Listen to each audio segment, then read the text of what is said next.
Perfectly timed. Perfectly timed to match the chorus. I'm alive. I'm still alive. Still alive. Still very, very alive. Some people aren't. What happened? Oh, hey. What is the deal with that?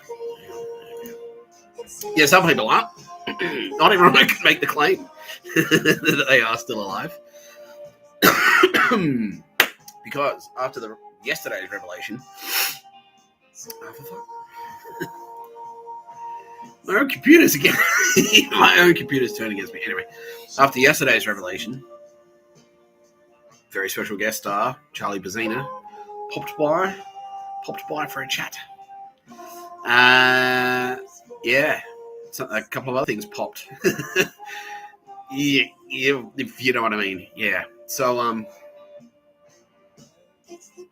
yeah. That implication. Yeah. Yeah. That's what happened. Now, we here at No Pictures of a Bird, a podcast by Mr. Tapscott. I'm Mr. Tapscott. Definitely do not advocate suicide, the act of suicide. There's only one exception to that, Naruhito. By the way, Emperor Naruhito.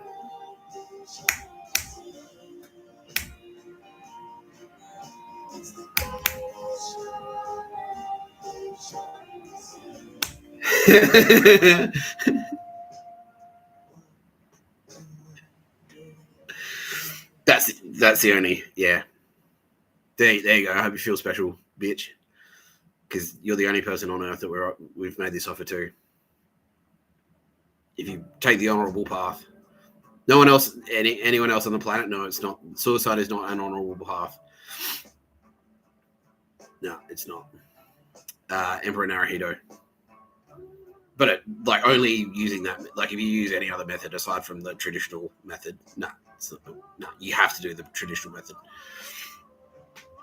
I've defeated you, basically. Yeah.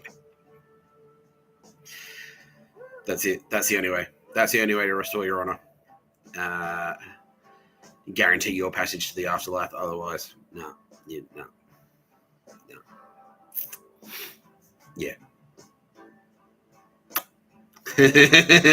Anyway, joining me as always, Tara Bennett, represented here by this candle.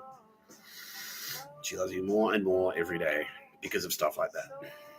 Because I lay down the smack and little bitches like Emperor Naruhito. Thanks, Tara.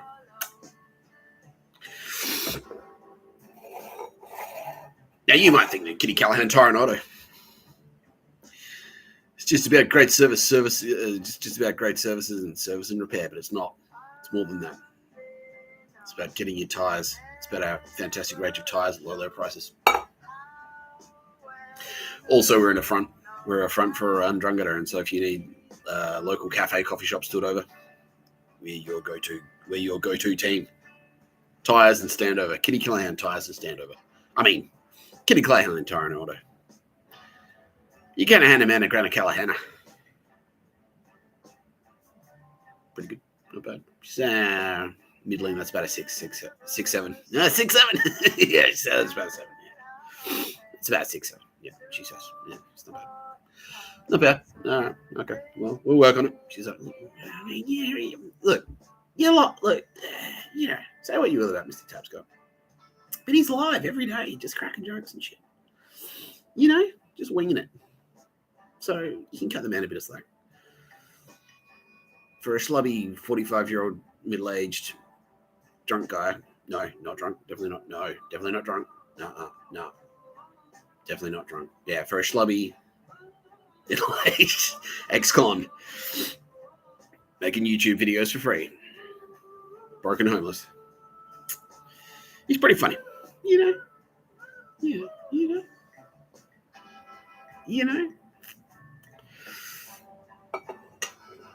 Thank you, Aldous Harding, for the music, as always. Aldous Harding, the friend with no name, joins me in spirit, always. She's always there, whether you realize it or not. She is always there. I love her deeply. She is the best turbo. She's my favorite turbo. Always the best one. The best one. Who else? Oh, Sylvia and Roz.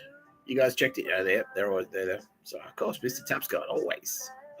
Roz is like, yeah, he's got the smug sneeze up for Charlie Bazzino, right? Yes. It's pretty good, isn't it? Yeah. It's pretty good. Oh, it is pretty good. Yeah. Thanks, Ross, for continuing your support of No Pictures of a Bird by still being the loveliest. You know, I don't think Ross is the loveliest. Ross needs to convince me he's the loveliest. You need to come to my shop, Ross, and convince me that you're the loveliest one. Because otherwise, kids. Something about kids.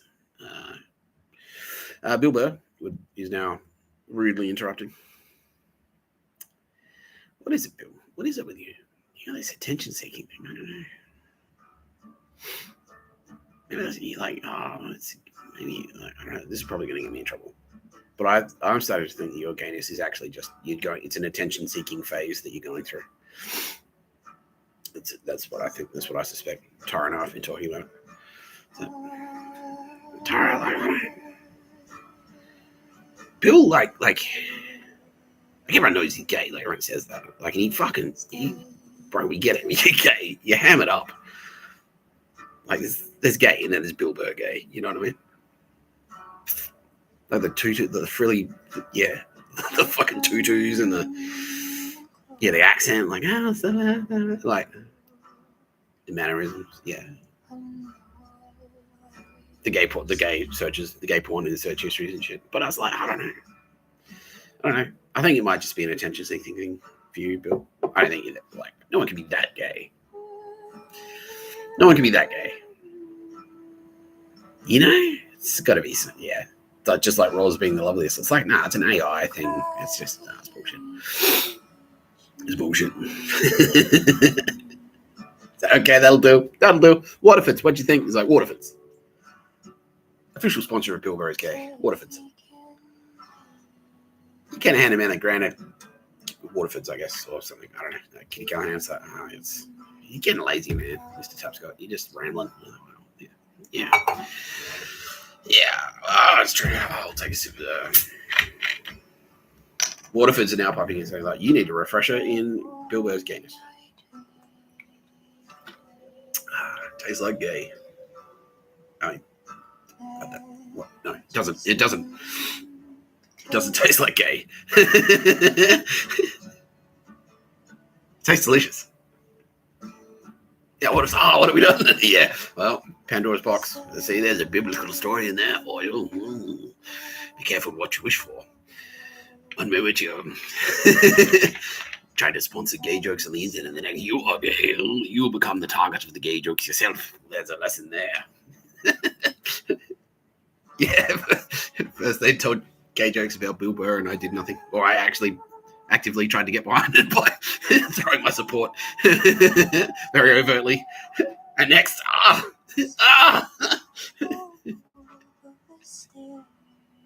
what you need to understand about Bill Burr, Waterfords, is that Bill Burr is rubber, and you are glue. It bounces off of him and sticks to you. I'm pretty sure Sophocles said that. I think, I don't know. Anyway, since it's clear to everyone now that I'm stalling for time, we'll just do that. There you go. Yeah, all right. Hey, all the hits, tick, tick, tick.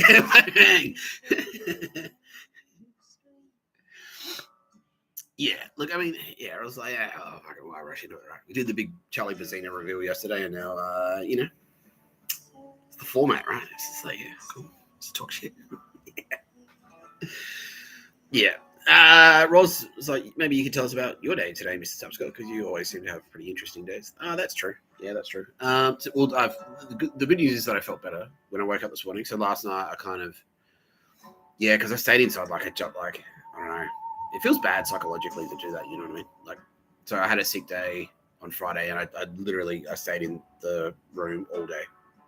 I didn't go outside at all.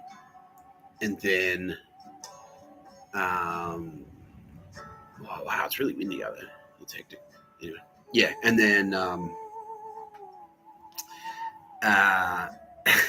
Emperor Narahito, he's crying. Yeah. Made Emperor Narahito cry. No, that was later. Yeah, anyway. And then, yeah, so I did that. And then it was like yesterday I started, like, I was on the video and I was like, still kind of like feeling a bit fluey, like getting a little bit fluey and then more fluey and then a little bit and then like toing and froing a little bit, you know. But then, yeah, I had something to eat last night and then I felt it like after I wrapped. That's an industry term, Ross. I'm not sure if you're familiar with media production. No, cheap. Okay. After I stopped doing the after I stopped filming the No Pictures of a Bird video. After I stopped the No Pictures of a Bird video. I went and got something to eat, and then I just like chilled out and like watched the news and stuff, and I started to feel better then. I was like, oh yeah, I felt it kind of like turn around a little bit. And then yeah, I slept quite well last night, which is good. And then yeah, this morning woke up and I felt, had a cuppa, and then just went for a walk and did my cut my lap, And vibe check on the street was, goons were mostly under control, but there were a couple of like, the goon attacks. There were more goon, like there were. Okay, so the overall gooniness, like there weren't that many goons out there. But the goons that were there were very specifically there to target me. Like, yeah, they were really like fucking, yeah, there were some very, very specific targeted attempts. And I haven't, like, they kind of have, recently that type of shit has subsided. That's kind of been subsiding lately. So it was interesting to see it today. And it was, so obviously what's happened is like yesterday's video, which is interesting because like the Jill Biden is in Skull and Bones is like fucking smashing it. For some reason, the medical MIDI episode 2, I think it's Ricky Gervais chat, like is a fucking like going through the roof. But the one I did yesterday about the Nazis, like not that many people watched it, but I think because I went hard on those fucking waspy cunts. Yeah, even though I do that every fucking day. Yeah, they were, oh fuck. And yeah, so I asked around, like I asked the trusted team at Kitty Callahan Tire and Auto, what's going on out there, Kitty? And she's like, well, yeah, so basically because I mentioned that the 3-body problem, yeah, so Tara Bennett was like, okay, we did that, that's space magic, that's basically what's happening now. And then like Zuckerberg and all those cunts, because it's all like all the characters in the 3-body problem, which was released like a couple of years ago. That's all them. It's all it's Zuckerberg, Biden, and she did it on purpose. Like she made it look like she made it look like there's a character, like there's a fat guy with a drum kit. There's a fat guy with a drum kit and a leather jacket, and she did that to make it look like, oh well, that's Dick Taps going, yeah. And there are other characters which are like, oh, that's obviously supposed to be this guy, you know what I mean? But it was actually like, it's actually fucking, it's Biden, Obama, McGrath, Naruhito, Zuckerberg, like all of those fucksticks, they're all in there. And so we kind of, once I started talking about that, they went back and watched it. Oh, fuck. And it makes it, because they're losers. All the characters are losers. Like, yeah, they're all fucksticks. Yeah. Yeah, and then they went back and watched them. Yeah, so they fucking told it up. Yeah. And the Jill Biden episode of No Pictures of a Bird, where I go, oh, she's in Skull and Bones. Yeah, so they went back and watched it. Yeah, and so what happened was like, so they all, because like that's what they like in real life. They've got this network. So those those characters. So for those who haven't seen the show, it's on Netflix. It's called The 3-Body Problem. It's pretty good. It's not bad. But that's space magic. That's Tara Bennett space magic. She's like, I'll send a letter. Yeah, I'll do one, Mr. Tapscott, to teach these fucksticks a lesson, basically. All right, thank you. and all the main characters in it. Yeah, I won't go into detail about like what actually happens to all of them. A lot of them die, pretty much. A lot of them die. But they're all kind of idiots. But they all know each other. And they're all friends, and they're networked, and like they're scientists, like they're working in labs and shit like that. And they're like, what is going on? And weird shit starts happening to them. And then that's roughly the story of them during the Mr. Tapscott fucking experience, like their experience of the Mr. Tapscott fucking phenomena.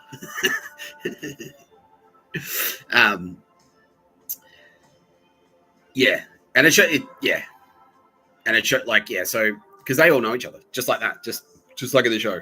They're all like they go to the pub together. It's like, oh, what do you think this is? Oh, you know what we have to do? We got to talk to the government about this. Like, yeah, it's like there's a character who gets diagnosed with cancer. Obviously, that's Joe. And then they're all like, he's like, what do you want to do, Joe? He's like, oh, nothing. Idiot. And so just like in the show, like, yeah, I continue to slam Naruhito. And so he like Zuckerberg runs to Naruhito or Naruhito runs to Zuckerberg and like, oh, fuck, like, what are we going to do? They're out of their depth. They're desperately out of their depth and desperate. They're getting desperate. They're more out of their depth and more and more out of their depth and more desperate. And so, yeah, like I said that, it's like, 3 body problem. And because now Tyrant is like, well, they all thought that show was like, it was like championing them. It's like, yeah, there's one about us. Sick. Yeah, we're cool. They know we're cool. Yeah, we're the cool ones. And now it's like, actually, we put you in that show because you were fuck you, Joe Biden. That's basically for like writing movies about yourself about having a big dick. And so Tyrant's like, oh, you want to be in a movie? Do you? Come, all right. Go put you in. That's what happened. Yeah. And so when it came out, because it came out a few years ago, they're like, sick, it's about us. Yeah, cool. Oh, yeah, I'm awesome. They're like, yeah, coolest one, the best one. Like a fucking working on a secret project in a secret lab. Devastatingly handsome, yet tender and sensitive to changes. Just blowing in the wind of this crazy world, like a military officer, high-ranking, working on top secret projects. But it's just Zuckerberg. It's just Zuckerberg. So you work on Facebook that's been co-opted by fucking Nazis. Like you wrote an app. You wrote an app that's been co-opted by Nazis. Congratulations. Like that's not new. You created a technology that sold to a villain. Like we've all seen like James Bond has been a thing since like the fucking 50s, you bitch. Like that's not new at all. Yeah. So fuck you, Zuckerberg. Fuck you, Zuckerberg. Anyway, yeah. So because of that, Kitty Callahan was like, well, that's what's been happening in real life, Mr. Tapscott. Like they're all on the phone to each other, and I was like, yeah, because and Mr. Shamlo. So like that was the clique that you were they were trying to pull you in. They were trying to pull you into that clique, and I'm like, hey, bro, no, you don't want to hang out with that. Don't. That's a bad team. That's not cool. Yeah, because that's what Naruhito's doing. He's getting desperate, so he's just reaching out to whoever the fuck he can, basically, whoever will take his calls. And yeah, so I stepped out, and they're like, "Oh fuck!" Like they watched it shit their pants again. Like it's like, how many times do we have to make you shit your pants? Like we do, and you still like don't fuck off. Just fuck off. Just fuck off. They still don't fuck off. And yeah, so yeah, today like I got off the train. There's no secret. I've done this intentionally. I've said that I'd do this intentionally. Like I catch the same train at roughly the same time. I walk the same. I always take the same path. And that's to lure suckers in, because what's happening, like the AFP, they just go, okay, cool. Yep, got the license plate. All right, that's a fake license plate. So that's 7 to 10 years in prison just for driving a van with a fake license plate. Cool, done. All right, yeah, we got the driver at the red light camera. Easy. See you soon, fuckwit. Yeah. So stupid. Yeah, so Dave obviously, like after the last couple, so that really targeted stuff where they come at me specifically and send goons in nerds to harass me specifically, that kind of subsided. But then just today it went whoosh, spiked again. And what happened was like, they're like, oh, have you seen this? Oh no, and realized that I'm going harder at them now. And now I'm starting to do like, okay, these Nazis specifically, the Koch brothers or the Koch brothers. Right, Bill Burr. Bill Burr is gay. Brought to you by Waterford. Waterford. Bill Burr is gay.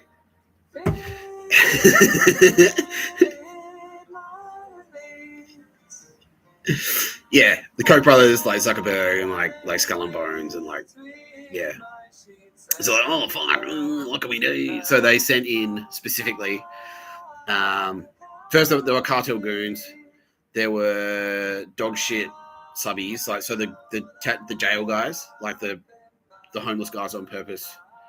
They kind of like came close. They sort of approached me on the light rail. Like I got on the light rail, and then they got on like near me and sat near me, and then immediately were like, because I did the and they got on the next stop. One guy was like on his phone, like as I was like on the fucking train. He's on the light rail. He's like at the pedestrian thing. He's like, oh. That's yeah. Starts out with a couple of pictures of a bird, and then you realize that the space powers. There's another.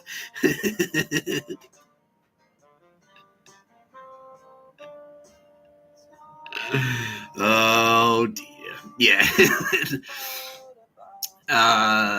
There was a couple of cartel chumps and Nazi bogans at Moore Park. But they're everywhere they go, they're grossly outnumbered. Like there's AFP, and their AFP are like just overtly like, yeah, we're tailing this cunt, Mr. Tapscott, don't worry about it. No, sweet. But it's just annoying. It's like there was one Yakuza goon who was just there for no, like just like bad call, but like right, like yeah, bad call, just there for like he was just wandering around. And like he wasn't there specifically to piss me off, but he was there, and I was like, everyone's like, fucking spot the Yakuza goon. He's like, bruh, like you're late. Party's over. Like you missed it. Like you just turned up. Yeah, you're an idiot. Yeah, now. Yeah, AFP now saying like 10 to 15 just for showing up, basically. Yeah, basically. Yeah, because if you're now linked to like Japanese death squads, if you have links to Yakuza, it's an act of intimidation to like walk around the street, just staunch. And so it's like makes you part of a conspiracy to murder, makes you part of a conspiracy to commit an act of terror, because it's like it's just Yakuza trying to like terrify Australians or like intimidate or cause fear, you know. Yeah, and you're part of that. You're part of that conspiracy. Yeah, it's an act of terror. Yeah, it's like it's the same. Yeah, yeah. If you're in Hamas, right, and someone hands you a phone and says, "Oh, at 1 p.m." They don't say why. They just hand you a phone and go like, "Look, at 1 p.m. can you please text the word yes, text the word yes to this number," and then you do it and a bomb explodes. You're part of an act of terror. Or it's like if someone in Hamas goes like, "Oh yeah, can you just like we just need to know what time that guy gets home from work," and then he gets assassinated. Even if you're not across the rest of the plan, you're part of that conspiracy, and you'll go down for 15 to 20 for that. That's an act of terror. Yeah, providing intelligence to a conspiracy to commit an act of terror. Yeah, that's very serious, extremely serious. Yeah. So there was a bit of that, and then just as I kind of came home, I guess they kind of got their shit together. And then as I headed for home, then the goons turned up, and it was like very targeted. So there was a dad with two kids, and the kids had like little like scooters, and it was like fucking they were really loud and rattly, and so they were trying to blast me with Havana syndrome. And the guy was like walking slowly, like exactly at my pace, to make sure that he was just like just always like just in front of me or just behind me. Yeah. And then an old guy popped out. He's like eyeballed me. He's like, "I'm Emperor Naruhito." And that's like, yeah, that's an act of harassment. It's like, I've told him I don't want to talk to him. And so attempting to communicate like that, that's use of the carrier service to, use of the carrier service to harass and intimidate, basically. That's 3 to 5 just for that. But yeah, I did the thing, like I said, like, because I counter Havana syndrome, because we can do it back to them. We've rigged it that we can do it back to them. So it's just like, it's like, and I started walking behind him at like, and he slowed down, so I'd overtake him. But then I just like slowed to, like, I just kept watching my fucking YouTube. Just like, it's just a little, and yeah, he's like, I can see his face start to get sad. Yep, started to get sad. And then as I like kind of crossed over there's a bridge that goes from the train station across the street near the hospital. As I crossed over that, there was a tradie there going, like cutting something just as I walked across to like give me a loud noise, you know what I mean? And then someone had stuck a poster up on the thing that said, "Are you using meth?" Like, as in Nick Tapp's got some fucking ice, like dog shit fan for ice, meaning you don't believe in God. The irony. And then immediately AFP were on him. Like 2 or 3 AFP, like just like jumped out. It's like, "Hey, fuck stick, we're here too." Like, and followed him. He's like, oh. And he looks, because I was like, he's like, right, cocksucker. Yeah.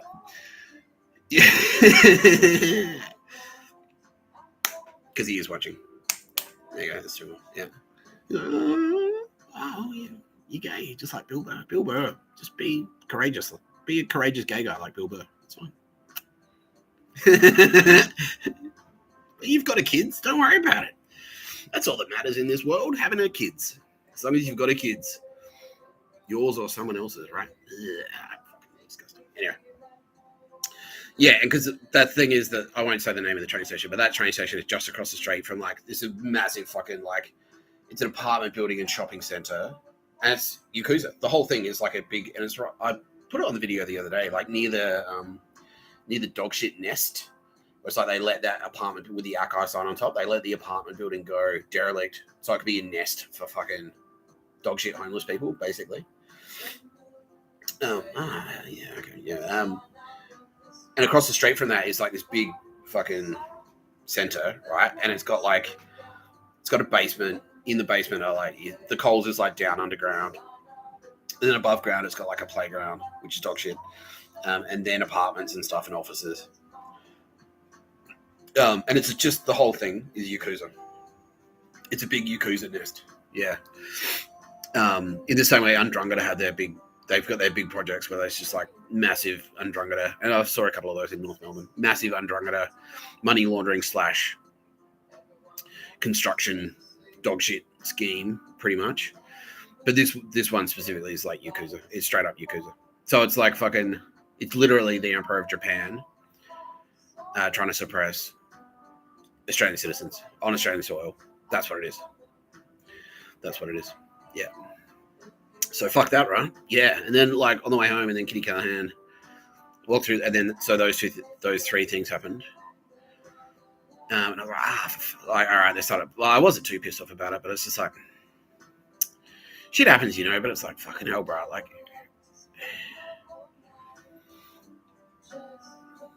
yeah, there's beating a dead horse, and then there's whatever the fuck this is. Like, I don't know. Anyway. Yeah, Trump's saying that. Don't worry, bro. Don't worry. Yeah. And then what happened? I was walking through the park, and Kitty Callahan's like, "We'll check that." You thought that's bad, right? I'm like, yeah. It's like, we'll check this out.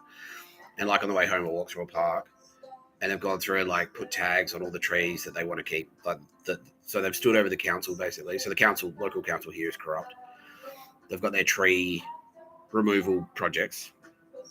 They've gone and stuck tags on all the trees that they want to keep. They're like, this one, it's good.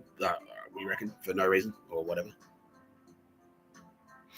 And so what they've done is they've stuck tags on all the Asian trees, like the palm trees and the fucking yeah, like fucking Norwegian like oak and stuff like that. And then the gum trees, they left tags off. Implication, come through and cut down all the eucalyptus trees. Cut down all the gum trees in this park.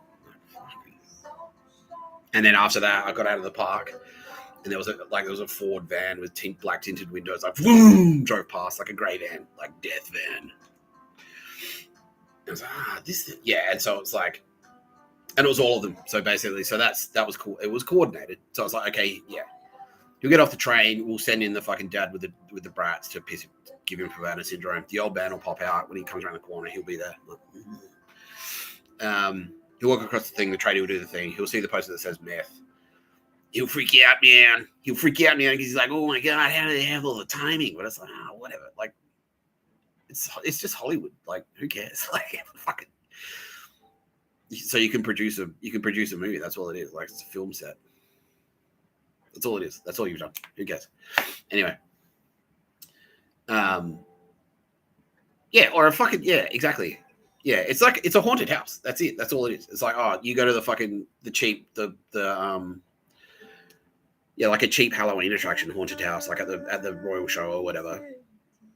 Like the ghost train, you go in there, and then it's like, as you walk through, like, dudes jump out. It's like a skeleton pops out. Oh no! Like, you open a door and a skeleton jumps out. Like, and they're trying to get into your mind, man. And I'm like, right. It's like, I did that. I went to that fucking haunted. I went to that Adelaide, the ghost train at that Royal Adelaide show when I was like fucking 10. Like, who cares? Who cares? And all the police are just like, this is boring. Like, it's just boring. It's just boring. Yeah. So there's like spooky man, like drives past me, and then immediately I see like AFP J Pole, like immediately they're straight up its ass, and the guy's like, oh. What did you expect, you fucking loser? What did you expect? Yeah.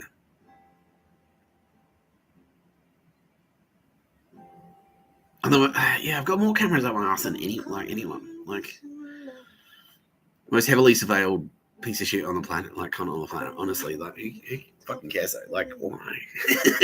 Why? I don't know what you're expecting to see. Like,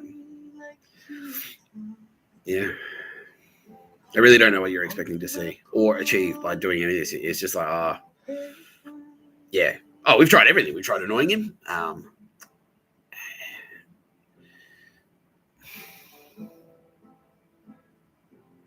Killing him. Try that.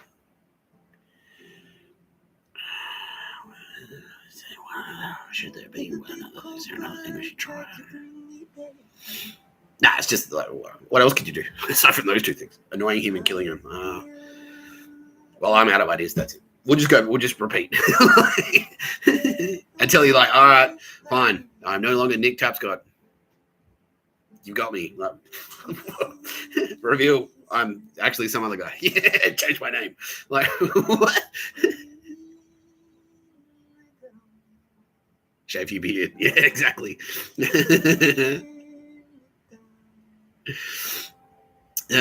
Yeah. Anyway, that's it. So I just walked around. Like, I kind of had a half-hearted plan to like maybe get a new pair of shoes or something. Like, look for like, but I got lost. Like, I went to Alexandria and I was looking for the factory outlet, and I think I took a wrong turn. And I was like, oh yeah. But anyway, I caught a bus. I went through like Newtown. Oh, what a shithole. Oh, disgusting. Yeah. Fucking disgusting. And Marrickville. Oh, bro. Yeah. And then I went to Broadway Shopping Centre. To get something to eat from the Coles there. That was it. Yeah. Thought about going to the Apple store, but couldn't decide. I went to Target. Yeah, that's right. I went to Target to look at fucking power cords and cables and stuff. Anyway, that's it. Yeah. Okay, that's a third tactic that I've tried. So I was like, they're sending hot girls at me. So I was like, I don't mind it. But it's like, I'd rather use $300 notes at me, to be honest. That'd be preferable. But no, yeah, they send hot girls. Is that right? Thanks. Implication. If you go back to doing pictures of a bird, maybe maybe one of these hot girls will bang you. I don't know. I kind of feel like I don't know. I kind of feel like I've got enough hot girls, but yeah. Anyway, it's like I don't know, but I know your schemes. Obviously, if I was going to be corrupted by hot girls, that would have happened 15 years ago.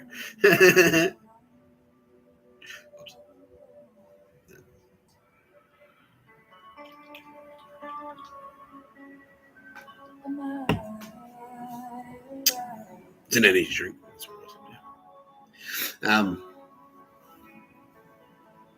Yeah.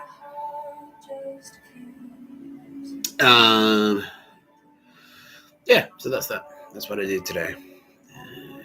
Yeah, that's it. Overall, yeah, cool. It's a Sunday, right? I just want to be relaxed and chill out and stuff. It's good.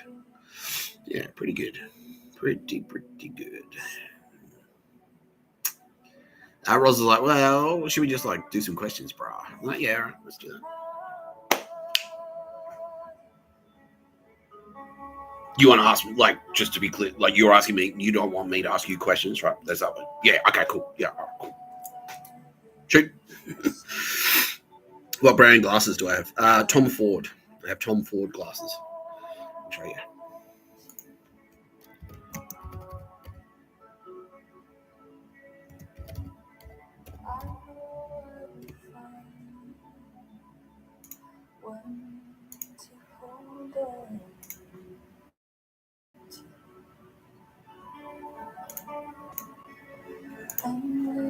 Yeah, Tom Ford. Yeah, so it's good stuff, That's it. Tom Ford. Yeah.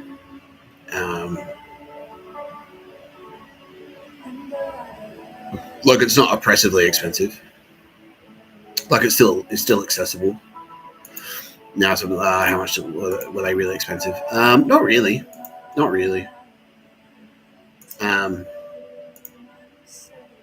I mean, you can spend a lot on Tom Ford if you want to. There you go, $370. There you go, $285. You can spend a lot if you want. They're pretty cool. But yeah, they're originally sunglasses. They weren't cheap, but only because I wanted to get a fucking what do they call it? Yeah, not polarized, transition lenses. Yeah, so they're transition. So they're expensive for me because I got them prescription. So just the frames on their own were $300, and then I spent another $300 to get them. It was made prescription lenses to get prescription lenses put in them and have transition lenses so they go dark in the sunlight and things like that. But I love them because they're rugged. They're these went to jail. I had these in prison. And that's the only damage they sustained. That little strip off the side there. So that's what it should look like. And that's what it does look like. Yeah. But they're great. They're not the lenses aren't shredded at all. They've held up really well. And they're good. And yeah, they just do what I need them to do. Yeah. Would I recommend? Are they trusted? Yeah, definitely. Yeah, trusted with a capital T. Yeah, there's no way I'd never wear anything. I'd never wear Chanel or anything. I'd never wear anything that was associated to Nazis. I'd never do that ever. No, because fuck that. Fuck them. Unless it was to gloat I stole a trophy or something. It's I stole a fucking $100,000 coat out of their shop and then wore it around in front of them. That sucks shit, fucking something like that. You know what I mean? Yeah. Yeah. Yeah. I'd what I'm being told now, because like that's the thing, and I've had this question before, where because people are like, oh, you should talk to Tom Ford, and Tom Ford is actually like a really cool guy. Hey Tom, he's watching. Yeah. Hey Nick, Mr. Tapsco. Like good bro. Yeah. But yeah, kind of like we wanted. So the Mr. Tapscott brand is like true crime, action, gritty, drama, Nazis, combat, blah blah blah, like that type of shit. Where Kitty Callahan and Tara Bennett, they're all about like fashion and stuff. They're all about like Kitty Callahan. Kitty Callahan is like an editor of a fashion magazine. She is. Yeah, I'll show you that too.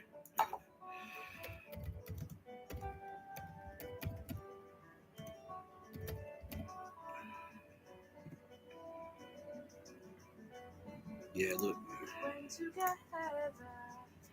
When together, good glows light. Yeah. Swapping stockings. Yeah.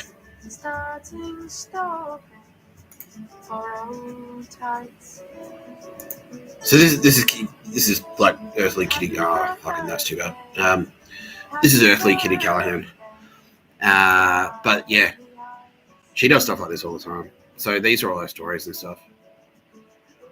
So fashion and Tom Ford and stuff like that, that's right up her alley. And so what we kind of said, because I've spoken to Tom Ford on the show before. Oh, they're cool. Hey, Gouchy. Yeah, they're really cool, those guys. All right, cool. Because I've spoken to Tom on the show before, and a lot of people went, oh, I talked to him. But it's sort of like, it's more in Kitty Callahan's wheelhouse, that one. And so, because the No Pictures of a Bird podcast, a podcast by Mr. Tapscott, I'm Mr. Tapscott. You're watching No Pictures of a Bird, a podcast by Mr. Tapscott, I'm Mr. Tapscott. Bill Burr's Gate, don't forget. Brought to you by Waterfords. The brand of these videos is like Nazis, fuck you, blah, blah, blah. I went to jail, like bikies, and true crime, like that type of stuff. And I do talk about like rock and roll and celebrities and entertainers and things like that. But I'm very kind of like, yeah, this is the Mr. Tapscott brand, laying down the smack. Whereas like fashion and cool stuff, like that's a Kitty Callahan thing for sure. And so when Kitty Callahan, and this is why it fucking grinds my gears, like, because that's what all these Nazi dog shit losers are getting in the way of, is like the Turbo Babes doing their cool stuff. Because that's what I'm doing right now. They sent me in first, so I could like I'd be the one that get all the shit thrown at him, like fuck. And so the Turbo Babes can kind of like come in behind, like it sort of like clear a path for them, and then the Turbo Babes can kind of like, thank you, like yeah. And then the Turbo Babes like get the douche tards out of the way, and then the Turbo Babes can kind of like do their thing, you know what I mean? And so yeah, once Kitty Callahan is comfortable doing a No Pictures of a Kitty Callahan, a podcast by Kitty Callahan, Tara and Otto, brought to you by Waterfords, presented by Bill Burr is Gay, starring Bill Burr. The redhead show. Yeah, Tom Ford, fashion design. That's your wheelhouse as well, right, Mr. Burr? So it's like, oh yeah, fashion, gay stuff. Me and the other homos,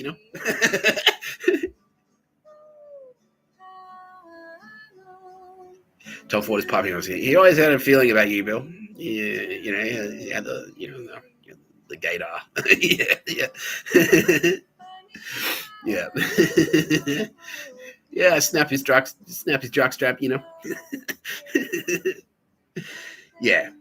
So once Kitty Callahan gets her thing up and running, then she'll be going very, very deep on cool, awesome things like art and fashion and style and fucking makeup and Sylvia Jeffries. When Sylvia Jeffries gets going, because she will be fucking awesome. Like, yeah, that's her thing. Like Tara Bennett, like you could go to Provider Store website right now. I'll do that as well. Like Tara's got a website as well. This is Tara. You can go and look at Tara stuff.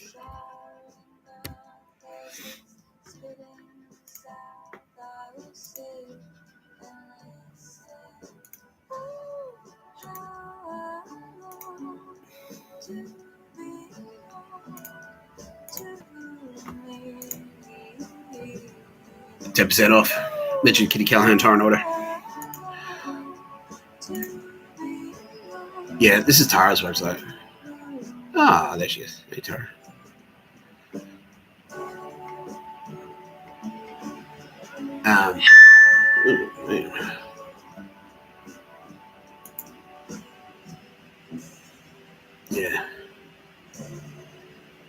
So yeah, this is a very Tara Bennett. No, that's just Tara. So this is a very Tara Bennett style.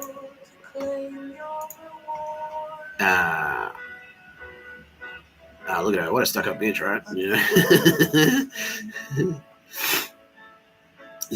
That's very so style and design and homewares and things like that.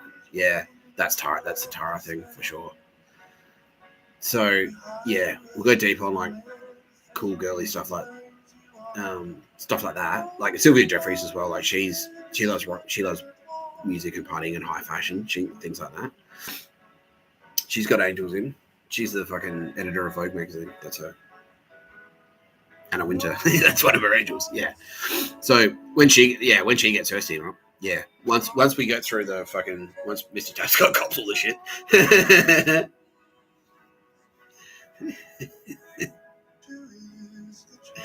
Yeah, he's the cannon fodder that goes over the top first, and once they run out of bullets, then Tara Kitty will go in. It's like, all right, thank you.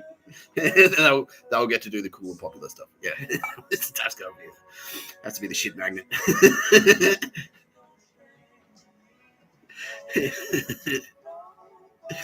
From the start. Yeah. Anyway, does that satisfy your curiosity, madam?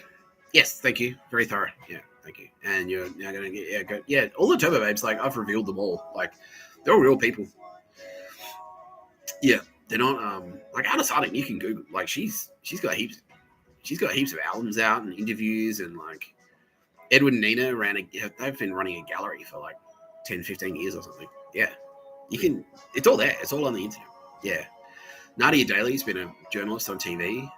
So is Hegarty. Hegarty's been a journalist on TV. I guess the Shire ones are just like Anna, Thor. Yeah. Like Thor and Loki, aka Anna and Julia. And also Sarah from the Roosevelt's kind of shy as well, like Earthly Sarah. Like she doesn't have like a lot of high profile stuff. And Millie's pretty shy as well.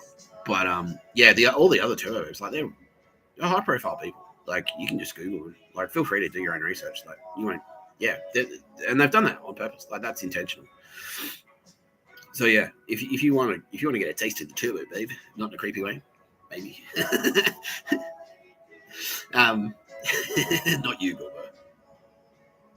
Not you, Bilbo. Oh no, it's not my taste. I like men. Football. Yeah. Yeah. I got halfway through Ravens were losing. Don't tell me how it ended, but yeah, Ravens were losing, Bill. Like they were going down to the Bengals. And then I got distracted and started watching something else. But yeah, I'll go back and like finish that game. That was like the Thanksgiving match. Oh yeah, he's like, he's trying not to tell me. All right, thanks, Bill.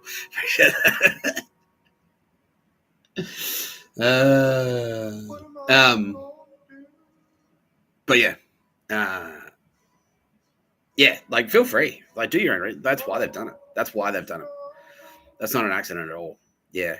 It's so like you can just Google them. Yeah. They're all lovely people. Yeah, Kitty Callahan's lovely. When she's not being a ditzy redhead broad. What do you mean? When you're running your mouth.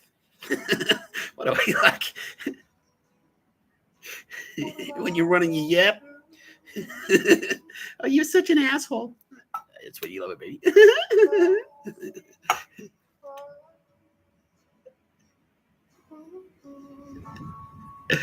Oh dear. No, obviously Kitty Callahan and I have that kind of relationship. That was funny. She knows I'm only joking, right, Del? Oh, you're having a dream tonight, motherfucker. Oh yeah. I will do that at some point. Yeah, someone's like, "Well, yeah, dreams is that a thing?" Like, oh yeah, definitely dreams are a thing. I won't go too deep into it right now, but yeah, dreams are a thing for sure. Yeah, so energy. So yeah, because it comes back to So yeah, very, very, very, very quick refresher. So Mr. Tapscott is energy. I was OG. Like just at the start, it was just me. It's just my consciousness floating there. That's it. It's just like a fucking cloud of energy. That's all it was. And then I was bored and lonely, so I'm going to create a partner. because I'm bored, cold, lonely. So womp womp. Tara Bennett appeared, the perfect partner for Mr. Tapscott, and she went, well, and I'm like, okay, well, so I'm energy. What do you want to do? She's like, how about matter? I'm like, all right, sick. That sounds awesome. So we were just matter and energy, and that's all it was. Just matter, just energy, nothing else. Like no light, no time. Oh, that's something we can talk about. Yeah, no light, no time, nothing. Just matter, just energy. Like, it was just static. It was just me and Tara existing together. That was it. No motion. Yeah, it was no motion. It was just like frozen. Yeah. But we were having a great time. And then we did like a shit ton of universes, like hundreds of billions and billions and billions, like more zeros that would fit on the screen of universes together like that. We collabed. And then we kind of went, well, since we've collabed so well together on that many universes, maybe we could collab on one of us. And I've done this gag before. It's like the only stipulation is that it's not fucking a redhead. It's not a redhead. And Tara's like, well, I've got some bad news for you, Mr. Tapscott, because I've already done it. And I was like, fuck, that's not what Can you run, like, can she at least give me 10% off a 16-point service and wheel alignment? She's like, yeah, she can. Kitty Callahan and Tara in order. All right, well, that's that's fine. That's fine. And then it was just the three of us. And then I went, okay, well, Kitty Callahan, because I'm energy, Tara Bennett's matter. You're probably going to want to contribute something. I don't know what it is. Aside from just being a redhead. So I created light. Like, here's some light. Wob, wob. And she's like, cool, I could do awesome shit with that. And then she went, like, okay, well, but you did fire. Yeah. No, yeah. So Kitty Callahan, she's like, yeah. So me and Tara, I was like, okay, so it's just me and Tara. And then we went, wom, and created Kitty Callahan. We collabed on Kitty Callahan together. And then Kitty Callahan went like, well, how about I create? I'll bring something to the party right now, which is fire. Yeah, because fire is the process. It's the chemical reaction of matter converting to energy. So she'll like, well, there's a nice little poetry in that, I think. I'll be the balance. I'll be the third one in there. I'll balance you guys out. Be a little bit of Mr. Tapscott, a little bit of Tara Bennett. And I'll contribute a process where matter converts to energy. So I'm like, all right, cool. And then, like, always said thanks. Like, So I'll do a thing for you, Kitty Callahan. So I made light. So all right, cool. So yeah, that was that. So then we did a bunch of universes together. And then Tara Bennett said, what's the point of this story? I can't even remember. But yeah, anyway, Tara Bennett said, I can't even remember, why did I start talking about this? Oh, that's embarrassing. That's awkward. Tara Bennett said, I'll tell it anyway. It's cool. Yeah, then Tara Bennett said, well, how about we, if we're going to collab, we've collabed on three of us, collabed on a bunch of universes together. Why don't we collab on 8 billion? And all right. Well, if we're going to do that, because we need life down there, we're going to need time. Because like having life just static, that doesn't make sense. So you want something to have like a beginning and an end, basically. So you can't have that without time. So I'll throw time in there. Yeah, and Kitty Callahan was like, she was loving light. She was like, yeah, cool, light's awesome. So that's where she took over the fucking art and stuff like that. Yeah.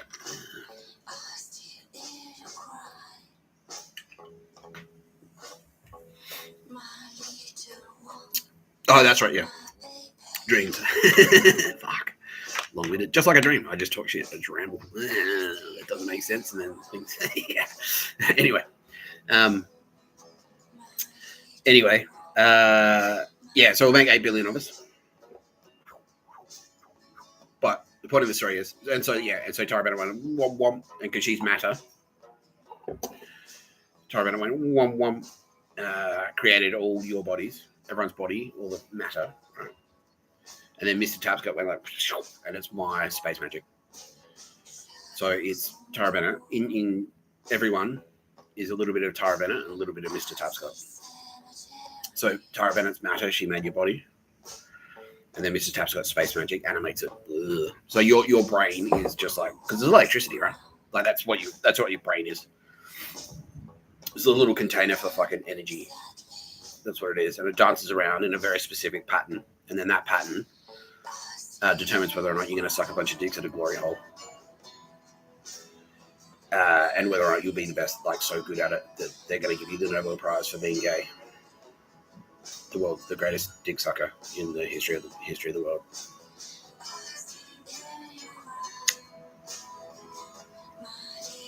Do you know who I'm talking about, Bill Burr? Not you, Bill Burr. Yeah, it's Bill Burr. It is Bill Burr. Anyway, so the point is, like, your brain is energy. That's what's going on. That's Mr. Tapscott. So your brain is Mr. Tapscott's energy dancing around. And so at any point, because I can just like go, well, how about tonight? You're going to have a dream about a spider. Beep, beep, beep, beep. And then yeah. So dreams, no, they're not random. They do have meaning, and they are usually, and it's the same as anything else. Like Tara Bennett can easily, like, without asking, just go, oh, I want to give this guy a dream. Like, she's got the keys. She's got she's got the password to my computers and my fucking phone and keys to my car and everything. Like, yeah, I'm just like, just take it all, baby. It's fine. Because I trust her. And so she can give people dreams. Like, Kitty Callahan can give you a dream. Easy. And, yeah. Any of the turbos, basically. Yeah, at any point, can just go, oh, because, yeah, I'm just like, let them. I'm just like, look, like I've said, the house analogy is like, you got the keys to the house, do whatever you want, So they can, like, turn on the TV, like, they can do whatever, they can cook in the kitchen, like, I don't care, So that's what dreams are. It's just like the energy in your brain, like, wom, wom, wom, wom, like doing a certain thing. You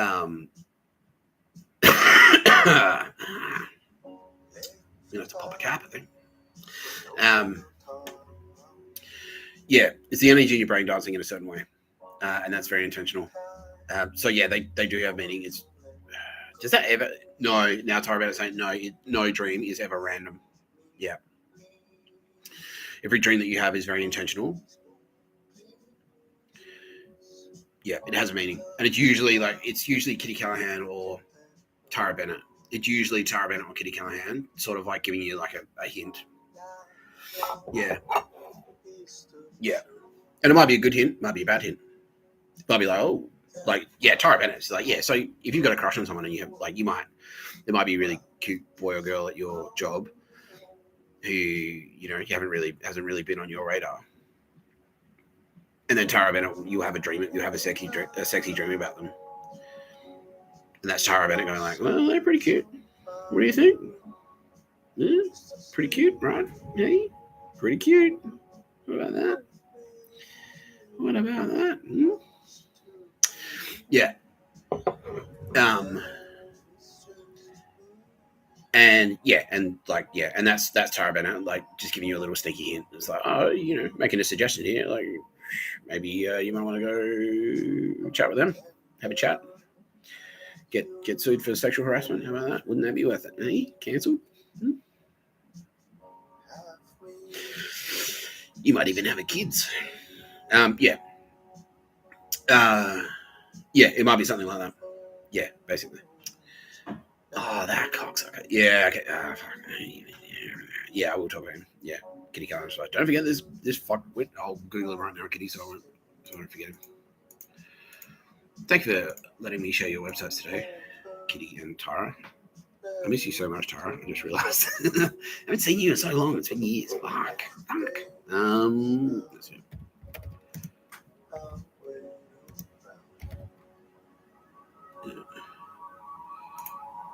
Oh, yeah, that's him.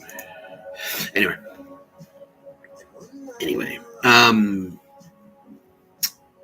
Yeah, but yeah, now Kitty's right. It's like, don't forget, Mr. Tapscott, your brand is like terrifying.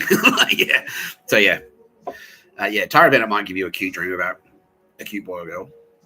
Any of us can give you nightmares. Like any of us, we can give you the best dream of your life. We can give you, like, if we give you a dream that you're flying, that's us saying like, you're fucking crushing it. You're crushing it. So Bill Burr has a big night down at the Glory Hole. Like we get the feedback. It's like a lot of guys go, yeah, that was something about that Bill. Something about that Bill guy. He's got a technique. He does a thing. It's pretty good. Pretty good. And we're picking up on the positive feedback. It's like wherever all the glory holes that Bill Burr goes to seem to light up. So cool. So we'll give Bill Burr a dream that he's flying. That might happen. Or yeah, you might be crushing it at school or like doing really well at your job. Something like that. And as a result, you'll have a dream that you're flying. You know, and that's us going like, yeah, you're doing pretty well. But we can also give you nightmares, which could be a warning. Like, we will say this, that a really terrifying, like if you have one of those ones where you wake up like, oh, fuck. Like you wake up, you're like sweating, like, geez, that's a warning. Yeah, that is a warning. Yeah. And it might not be a warning from us, like not a warning. We're not warning you that we'll fuck you up. But we just say like danger, basically. Yeah. So it could be like, yes. Someone's trying to do something. There's someone untrustworthy in your social circle. We might give you a terrifying nightmare. It's like, watch out. Watch out. Yeah. So a good example was like when I was first hanging out with Millie, and Millie remembers this. She's watching now. Hey, Millie. You're the best turbo babe. You're my favorite turbo babe. Anyway. I know. Anyway. When I first met Millie, I knew she had a boyfriend. And she was like, well, and we were hanging out, we're getting along, and it was like, well, let's hang out. And so she's like, yeah, come and see me at my shop. And then the night before I went to hang out with her, I had a horrifying nightmare that like I was walking around the city and all these dudes were jumping out with knives. Like, like I was like, oh fuck, like on the run, like people were like trying to stab me and stuff. I'm like, oh fuck, man, oh god damn it, like, and wherever I went, it was like, I'll hide in here, and there'll be another guy with a knife, and then I'm like, and it was terrifying. Yeah, absolutely terrifying. And I woke up, I was like, oh, fuck. Like one of those ones, right? And then, I went to hang out with Millie and told her about it. And it was just like, fucking, yeah. And it was like And then that was like, once I kind of like got to know Millie, the Space Ghost, I was like, was that you? She's like, yeah. So that was Millie's Space Ghost going like, heads up, bro. Like, yeah. If you hook it, and that was like the precursor. That was the cafe. That was when I was working at the cafe that I fucking ended up, the Death Star that I blew up. So that was Millie's Space Ghost warning me. It's like, oh yeah, tread carefully here because if you get in there, you'll attract attention. Dudes will try and stab you. Probably almost literally, yeah. And now we're saying, yeah, that's what would happen. Yeah, exactly. Yeah, exactly. Yeah. Yeah. Oh, Millie. I want to catch up with you so badly. Are you coming to Australia again anytime soon? Yeah, she's planning to. Oh, fantastic. That's great news. Yeah, so heads up. That's what, yeah. Thanks, Millie. We'll talk to you soon. Yeah, so just a heads up. Yeah, dreams. That's definitely a Turbo Babe thing. That's a Mr. Tapscott and a Turbo Babe thing. Yeah. Yeah. So I had like, I'll go through phases where like I'll have dreams every night. And quite often, yeah, it's like literally like Kitty Callan or Tara Bennett, like just give me the heads up about something. Yeah. Yeah. Sometimes I can't remember them, but I'll dream every night, but I don't necessarily remember the dreams I have every night.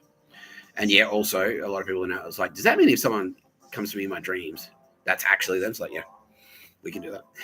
Yeah, we can do that. Yeah. So we can take, we take the pattern of energy of that person, and we take the pattern of energy of that person, and then we like go into your dreams while you're asleep. It's a bit creepy, but whatever.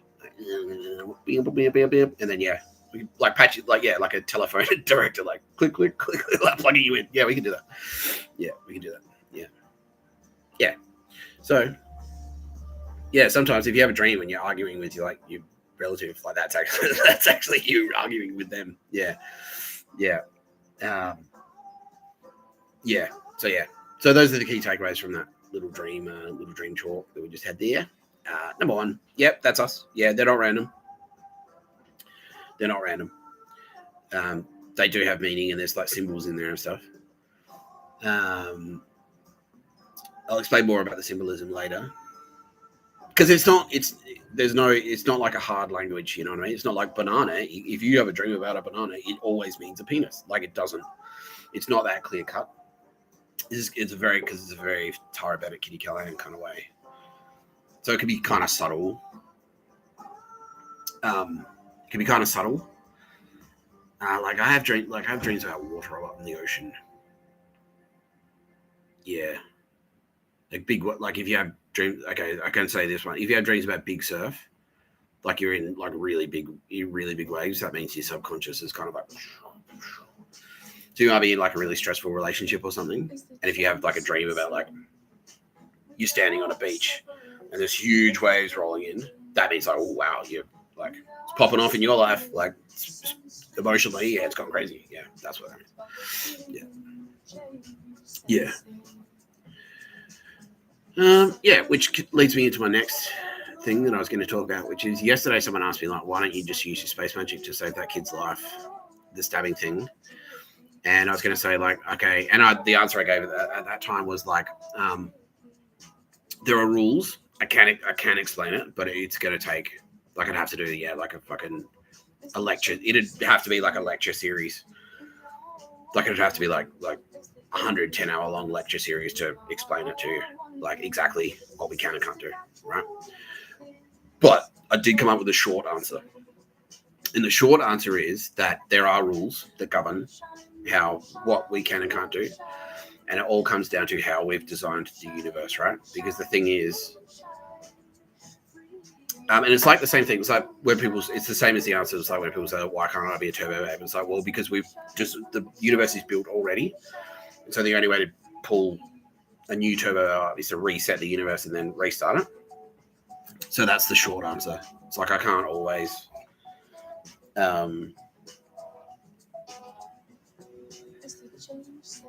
so for example, like I could turn off gravity. I could do that if I wanted to.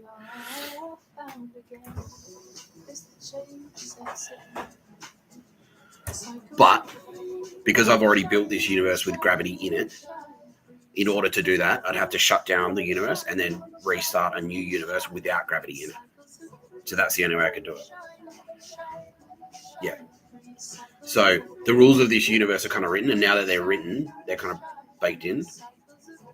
And so now that they're baked in, the only way to kind of like break a few of these, like the laws of physics, like, you know, we could easily make a universe without light in it, or where the speed of light is double what it is now, or half what it is now. We could do that. But this universe, that speed of light that's what it is. That's the speed of light. That you can't fuck around with that. That it'll always be that in this universe. And so as a result of that, like yeah, the power is unlimited. Like, because I could just like I said, I could just like, but to do that, I'd have to shut down the universe and then start it all over. Does that make sense to people? So, okay, yeah, that makes sense. Yeah, so that's what my Space Ghost told me. That was one of the first things he told me. It's like, look, you can do pretty much whatever you want. You can't break the laws of physics. Yeah, because they're already baked in. So, and Mr. Tapscott's physical form has limitations. Like I've said like a few times. Oh, that's Sylvia. Yeah. Yeah, cool. Thank you, Sylvia. Thank you. Yeah, okay, now that was, thank you, Sylvia. That's very nice. Yeah, adjusted my lighting for me because I'm talking about light.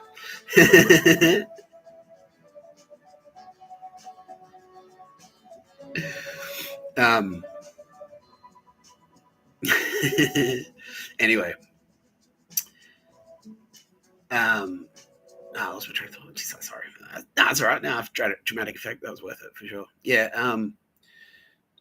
Yeah. So I'd have to rebuild a universe with like different rules, pretty much. Yeah. No, that's right. Yeah. So my Space Ghost, that was one of the first things he said. It's like you can do pretty much whatever you want, but you can't break the laws of physics because the laws of physics are baked in. And so like I can break the laws of physics. Like I can change the laws of physics. I can just delete the laws of physics if I wanted to. But to do that, I'd have to destroy the whole universe and then start it again. And I don't want to do that. because I kind of like it. I kind of like this universe. You know, it's got you guys in it. It's got all my cool. It's got Bill Burr.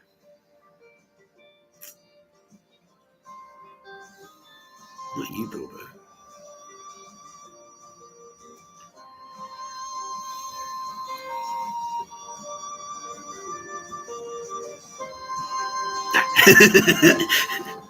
No, so yeah, I can't. Yeah. So that's just an example. It's like that's why we can't just do whatever the fuck we want all the time. Like I can't just go like womp womp and like I can't just click my fingers and have like a roast dinner just like bing like up here in front of me. Like yeah. So there are limitations. Like we've set the rules. We design, like me and the Turbo Babes all design the rules. We all work together on the rules. It's a collab between all of us. All of us, all the Turbo Babes. Mr. Tapscott and the Turbo Babes collaborated on all of it. And every single one of us goes like, well, we should do a thing where this happens. It's like, yeah, sick, yeah, cool. Like Sylvia Jeffrey's like, we should do a thing where like there's a fucking ball in the sky and it's like shines at nighttime. It's like a moon. I'm like, yeah, fucking sick, you know.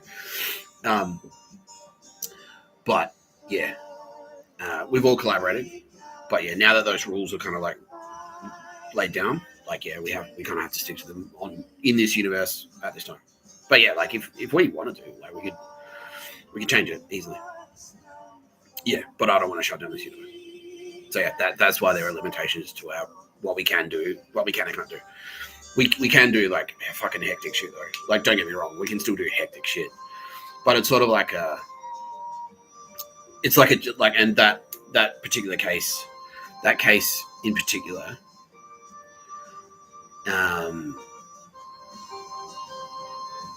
yeah, that case in particular is like a change of state type thing. So like once the state of something's changed, it's really like if I smash a vase,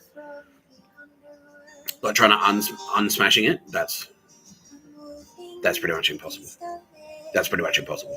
But I could shut the universe down and then recreate a universe, and then in the next universe, like just not do that. Like oh fuck, like don't put the vase there. I broke it last time. Yeah. So it's kind of like So some things like once they're broken, they can't be unbroken. It's just the way it is. Yeah. So that is the short version. I could easily, yeah, I could do a long version, but the long version would be like you can do it on a YouTube video, like, and we are planning to. Don't worry. So all you scientists out there, yeah, you're gonna get instructed by this guy. Like Matt Damon, Good Will Hunting, a rugged, handsome renegade. But also accidentally a genius. What a waste of fucking brains, right?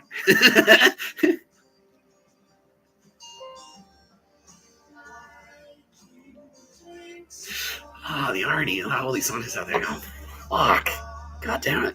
At least, yeah, they're like, well, at least we know the universe has a sense of humor. We always knew you were fucking with us, right? I'm like, yeah, exactly. Yeah, we do that. Yeah, we do that. Yeah, definitely. It's like, you did that just to fuck with him, didn't you? Like, yeah. Kitty Callahan, that's her whole thing. That is her whole thing. She does that, yeah. So have you ever had like a really bad day where things are just like, is someone fucking around with me? Is that what's happening? Probably. Yeah, like, oh, the cruel joke. What cruel joke is this, God? Like, yeah, that's a thing. That's true.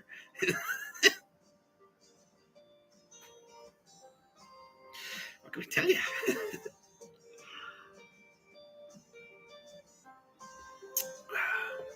Don't worry, we only made one Bill Burr, right? I'm sorry, Bill. It's like, it's like, you created me just for the material, didn't you? Like, yeah. What came first, the gay joke or the Bill Burr?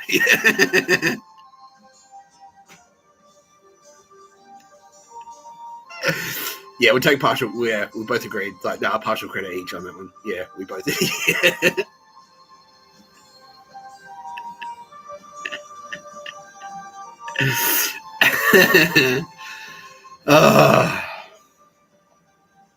All right, let's talk about dog shit.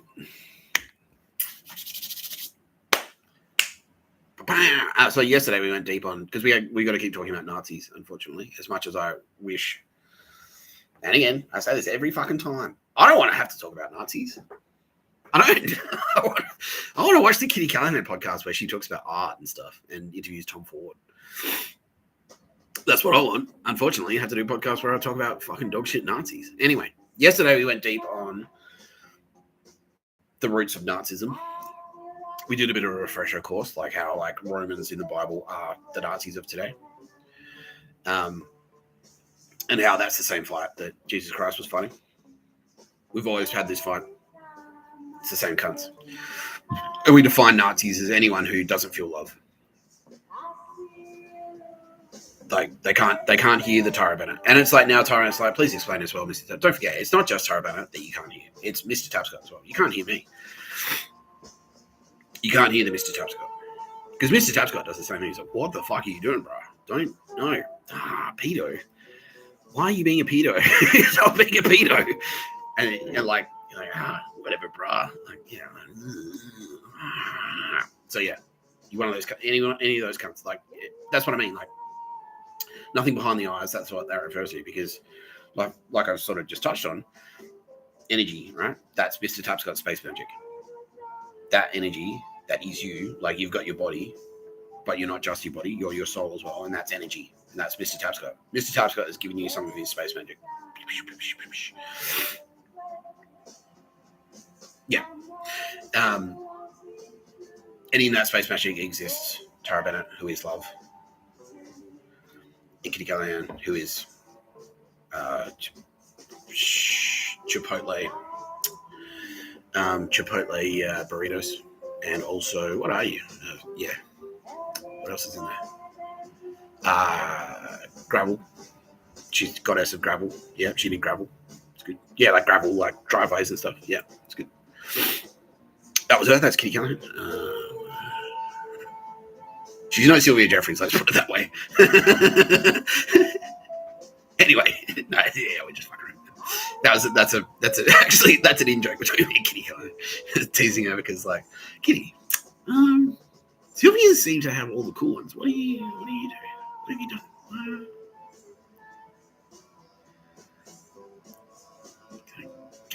Gay guys. Bill Burr.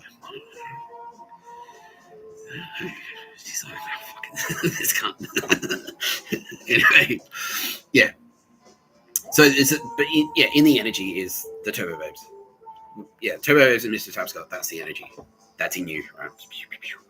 And we're kind of like, look, and we're not dictators. At least we try not to be. You know. No, we're not. No. We're not tyrants. But then that's like, so that's us in the energy. So that someone with nothing behind the eyes, it's like there's none of that. There's no energy in there. They've got, like, they're animated, but there's nothing cool going on. It's just flat. It's just like, no, there's nothing there. It's just nothing behind the eyes. Whereas, like, if you look at like a Bill Burr, it's like, yeah, and you're like, oh fuck, cool, that's awesome. Yeah, look at that. That's fucking sick. He's got a lot of some stuff behind those eyes, I tell you. Well, they've seen some things. Yeah, like a Tara Bennett, like, you know, and we've all kind of got our bits and pieces. But yeah, that's basically what it is. It's like love, because Tara Bennett is in that. She is love, and so if you can't feel love, like, that's why music is so important, and that's why they're trying to crush music, because, like, music should excite everyone. It should be a human thing. It should make you go like. But for some people, it's just like, oh, and they feel it, but it's just like, that's worthless to me. It's redundant. What I prefer instead is money and power. And, like, I just, like, all I want to do is destroy. I just want to delete things. That's it. I just want to delete stuff.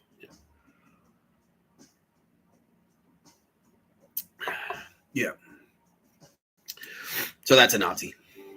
So a Jew, by this very traditional, in the biblical sense, is anyone that has they've got a heart. They feel the Tara Bennett. They feel the love. They can think. Kitty Callahan is very cerebral. Yeah, they think of cool shit. It's like, oh, it's interesting, you know. That's Kitty Callahan. She's art. Yeah, she thinks, like, you know. Yeah, cool. That's interesting. There's energy. There's power. There's like energy in you. It's power. That's Mr. Tapscott. That's a Jew. Anyone who feels any of that, that good shit, that's a Jew. a Nazi, it's just like, oh, it's nothing. It's just flat. It's there's no spark. There's no joy. You know, it's like AI art. That's why AI art doesn't work. Art created by AI just doesn't work because there's no space magic. Art created by a human, that's space magic. A red letter media video, that's space magic that's done that. And that's why when you watch it, that's what's actually happening. It's like you're recognizing the space magic. You're like, ah, cool. Like, your space magic as a result. Yeah, sick. That's why I like Nazis. Like, they don't. Shit. Like, Hitler was like a flat artist, right? Like, he failed art school. That's why, because he didn't understand the space magic. He's like, oh, well, it's just like I'll just manufacture. It's just manufacturing, right? It's just being a tradie. That's it. You just print. I'm just print. It's just painting a picture is just like painting, like printing something. That's all it is. That's all I'm doing. But there's no joy in it. There's no like, yeah, fucking at least. Yeah, just my lighting.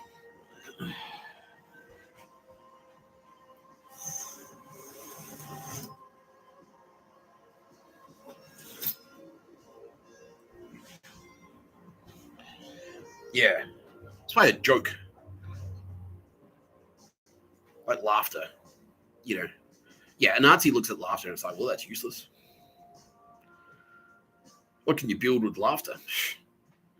But it's like that's what a joke is. It's like you recognizing the space magic, and it's like, and that laughter, that's the space magic in you. The energy. It's like, oh yeah, yeah. When you go to a concert, and it's like, yeah, boom, like head banging or tapping your foot or dancing or whatever. That's the space magic. That's what it is. That's what it is. It's the space magic, and that's what Nazis like. They're just flat. Yeah. Anyway, and so as a result of that, they can't feel love. They don't feel guilt. They don't have compassion. They can't feel any of that. Yeah. Yeah, they can't feel any of that. They're just like, oh, whatever. Yeah, that's why they're like, I'll just go to jail. What's the difference between jail and being free? It's like, are you fucking retarded? You can't eat in there. There's no art in there. It's like, well, those things are redundant. It's because there's no consideration of the space magic. There's no consideration of the humanity, which is space magic. Cunts. Anyway, so we went deep on them yesterday, explaining how, like, sort of where they came from. Like, so it was the dodgy pricks in the Roman Empire who persecuted Christians for exactly the reasons that I just went through. It's like, well, what's the point of you? Laughter. How about you get eaten by a lion instead? Your joke's not going to save you from the lion, is it? Fuck you. Anyway, you're so funny. Why are you still enslaved? Yeah. So those pricks, and how after the collapse of the Western Roman Empire, they migrated north and formed the Holy Roman Empire, and then that's where they sort of like settled, which became Germany, like that area, that region. And then that's where they settled, and then from there, that culture spread across, like from this. So the Anglo-Saxons, the Saxons, they kind of came across. They spread all across Europe. They're in Holland, they're in Ireland, they're in the United Kingdom. King Charles has been fighting them. Well, him and his people have been fighting them for literally thousands of years. Those pricks, it's always been a fight between cool people and pricks. Yeah. And how they sort of migrated to North America and Christopher Columbus and South America as well. That's Nazis. And now they invented Wall Street. And now they when they arrived in America, they founded Wall Street and then kind of came up.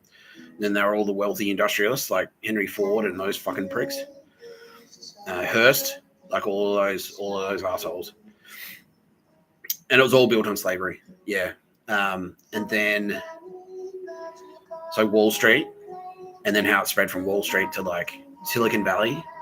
Anyway, we're gonna keep talking about that. Because that's who we're actually fighting. That's who we're fighting against. Ooh, that's not the industry. So I do actually have like. So this guy, for example. So Julius Caesar was he was a Jew. Julius Caesar was a Roman Jew. This isn't Julius Caesar, obviously. This is Caligula.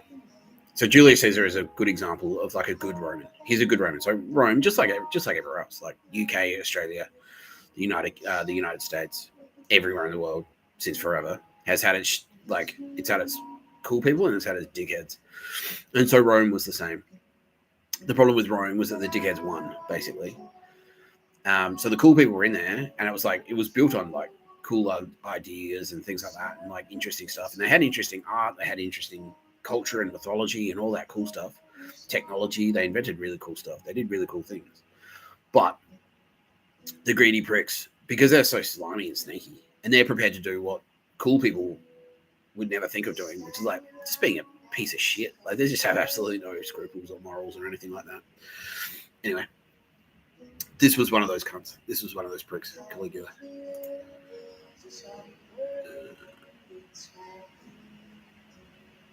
That's Tara Bennett. Yeah, murderous tyrant, insane murderous tyrant. Yeah.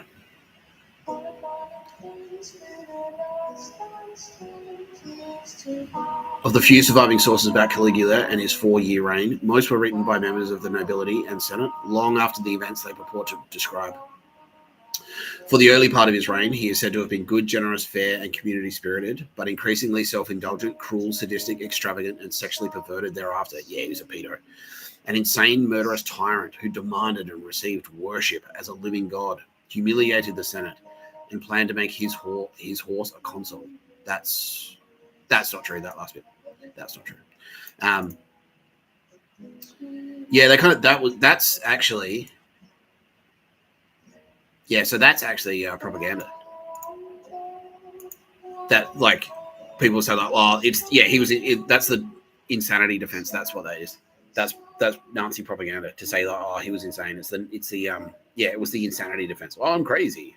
I'm off the hook because I'm unhinged. And it's like, no, he was a fucking cunt. Yeah. I don't even know I've lost my grip on reality. But it's like, no, you knew what you were doing, you fucking cocksucker. Like, yeah, you real asshole. Like, pedo and murderer. Like, yeah, I mentioned him yesterday. Like, he murdered like 3 or 4 slaves a day. Yeah. You know those scenes in June where the Baron, like, he's getting bathed, and then you hear, like, it happens off screen, he's like, oh, fuck you. And, like, they open the door, and there's all these, like, dead servants on the fucking floor. Like, that was Caligula. He would literally do that. He was exactly like the Baron from June. Yeah, that was him. Yeah.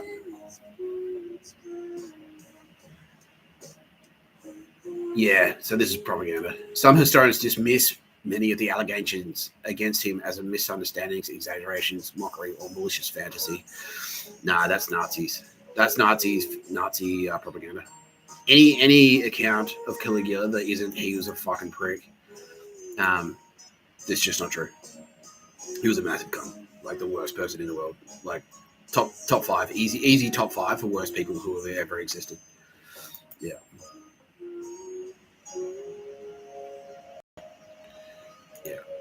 So that's one of the Nazis.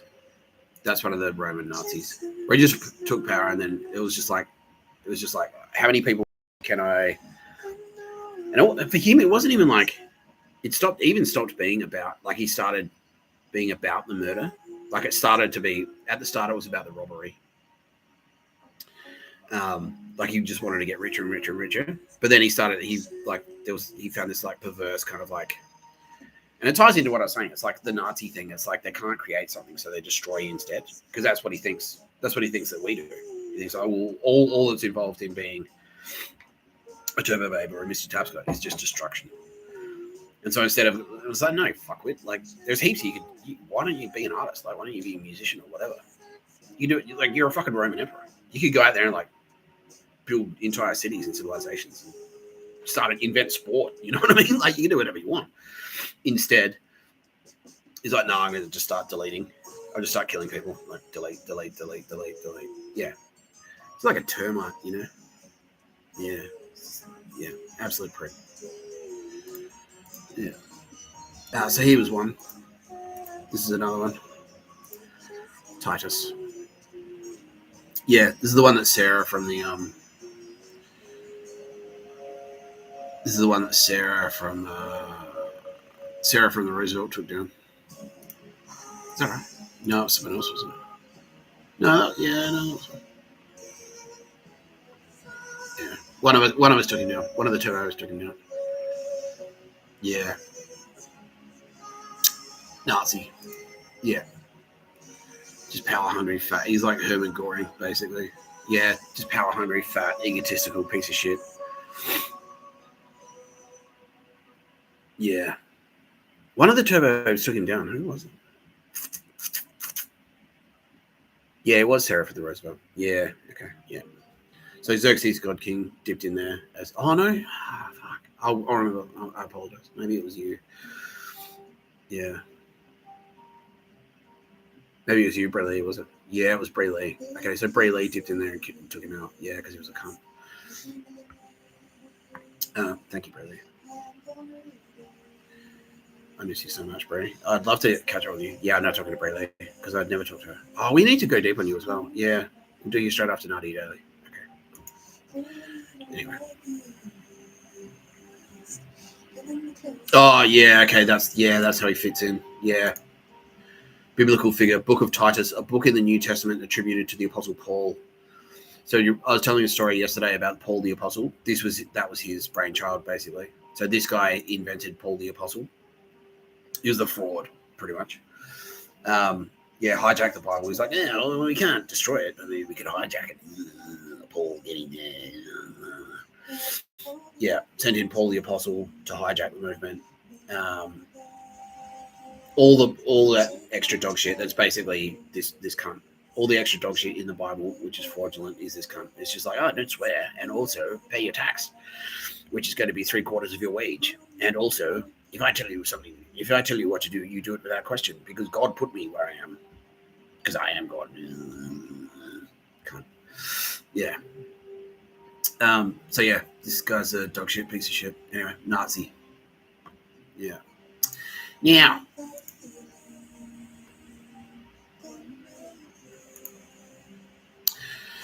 So we established yesterday that how the Nazis kind of spread around.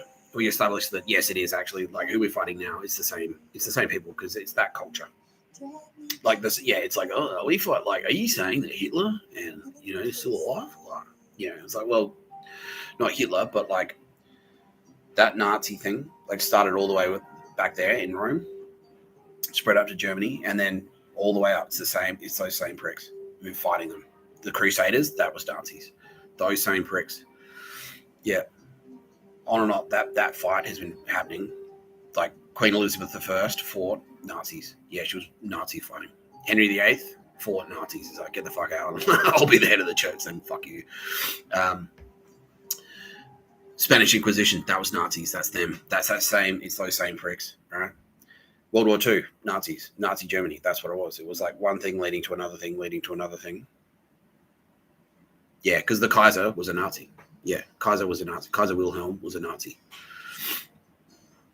Yeah, and then that's what Hitler. He was like, oh, we should bring back the time like Kaiser, because because that was cool.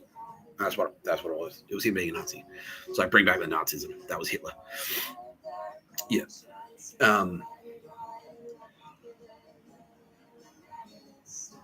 Yeah. So. World War One, that was kind of Nazis, but not really. Anyway, they lost. And then World War II, and then Germany went through its whole thing, and then the Nazism fucking exploded. And because the thing about Germany is they weren't all Nazis. This is that's where the Nazis settled. And so Germany, it's not all don't get me wrong. Please don't think that it's all Germans. Not all Germans are Nazis, obviously. There are many, many, many fantastic people. Like Austria is the complete opposite of Nazi. They're fucking so anti-Nazi. It's embarrassing. It's like Bill Burr's gayness. It's embarrassing how anti-Nazi they are. Like Bill Burr being gay.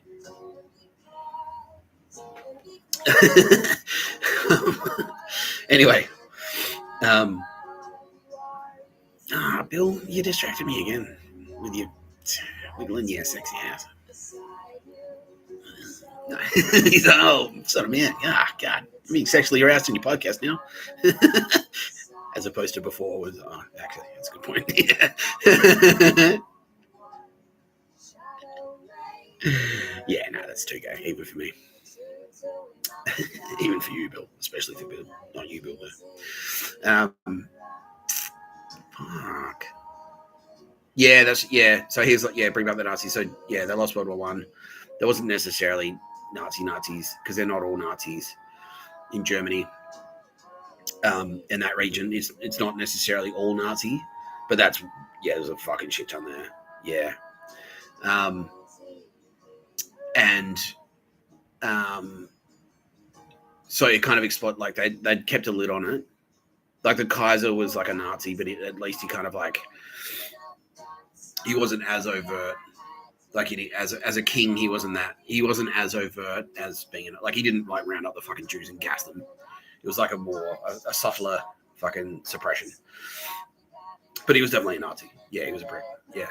And then when he went, so the Kaiser, like part of the surrender conditions of World War One when they surrendered to the French, was that he had to resign. Like he had to fucking relinquish the throne. Like abdicate. He had to abdicate. He's like, I'm not the king anymore. He had to step down.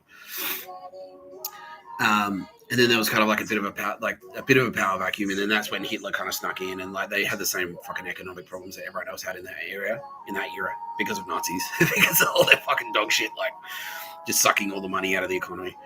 And so that's when Hitler kind of stuck in, and then the Nazi thing like just went bang, and then it became like in Germany, and it just became a kleptocracy. So he's like, okay, so he's out there spreading like ultra nationalism, like spreading this propaganda. He's saying, we should we should all be Nazis and bring them back, the Third Reich. And also Jews are bad, and because like fuck the Jews, and I'll take over if you let me take over. I'll deliver, I promise. And then he starts invading other countries. And the first thing, like, is like it's just murder, it's just robbery. Like they're just rolling through Poland, rolling through fucking Czechoslovakia, and they're just like murdering everyone, stealing all the shit, stealing all the cool art and all their art and treasure and all that stuff, gold especially, bringing it back to Germany. Yeah, food and wine, rolling through France. And so for the first couple of years of the war, everyone's like, Hitler, yeah, he's cool because what's happened? Like, look how rich we are. But all he was really doing. It wasn't that the economy was doing better. It was just like fucking murdering everyone and robbing them. And so bringing all this treasure back. It's like, look how rich we are now. This is great. This Hitler guy, he knows his stuff. There's Nazis and things working out. But behind the scenes, it was like horrifying. Yeah. And then anyway, everyone knows what that led to. Anyway, Germany loses the war. Soviets roll through and fucking just like, all right, fuck you, Hitler, you spastic. And there's like wipe it out. The Soviets beat the Allies to Berlin, and that's important. So they claim Berlin, and then there's a conference where they said, okay, so how do you want to split up? Because like it's like the USA and then Russia, basically. The USSR and the USA both like beat Germany, so they're like, well, how do you want to split it up? And they're like, okay, so we'll have like an East Germany and a West Germany. East Germany would be GDR, which would basically be like a German state within the Soviet Union, as part of the Soviet Union. And West Germany was like, it's like an independent state, but it's like, as influenced by the Americans, by the United States. But importantly, Berlin was deep inside East Germany, and half of Berlin was West Berlin. So it's technically like West Germany, but it was like, so like here's fucking Germany. I'll just show you.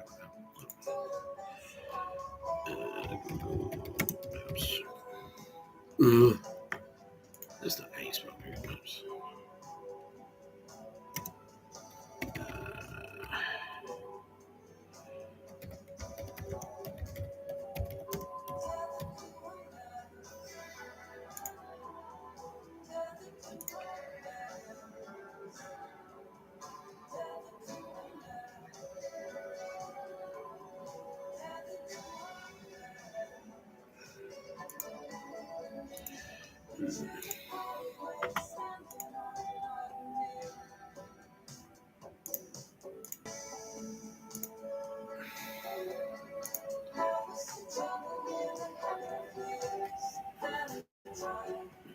so there's a map of Berlin.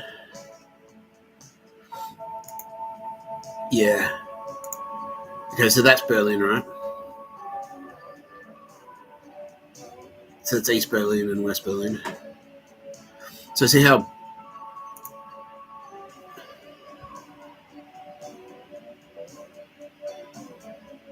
Yeah, that's got to be it, right? Anyway.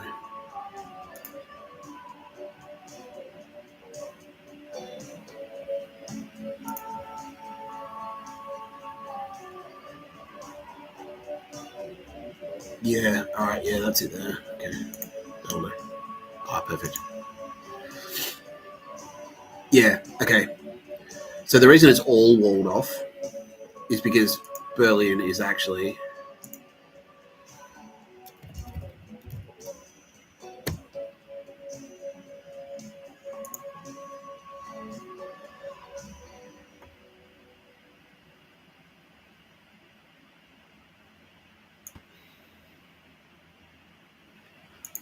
Yeah, so there's Berlin there, and that, which was deep inside fucking East Germany. It was deep inside East Germany. Yeah.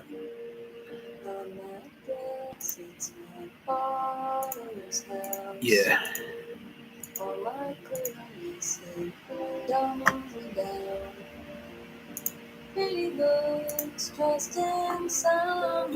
Great content, Nick. Quick, someone tell a Bill Burr skate up. Awkward Silences, brought to you by Waterfords. Anyway,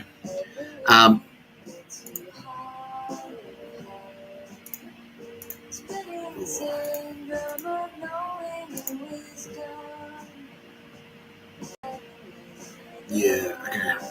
Berlin Wall Graffiti was Berlin.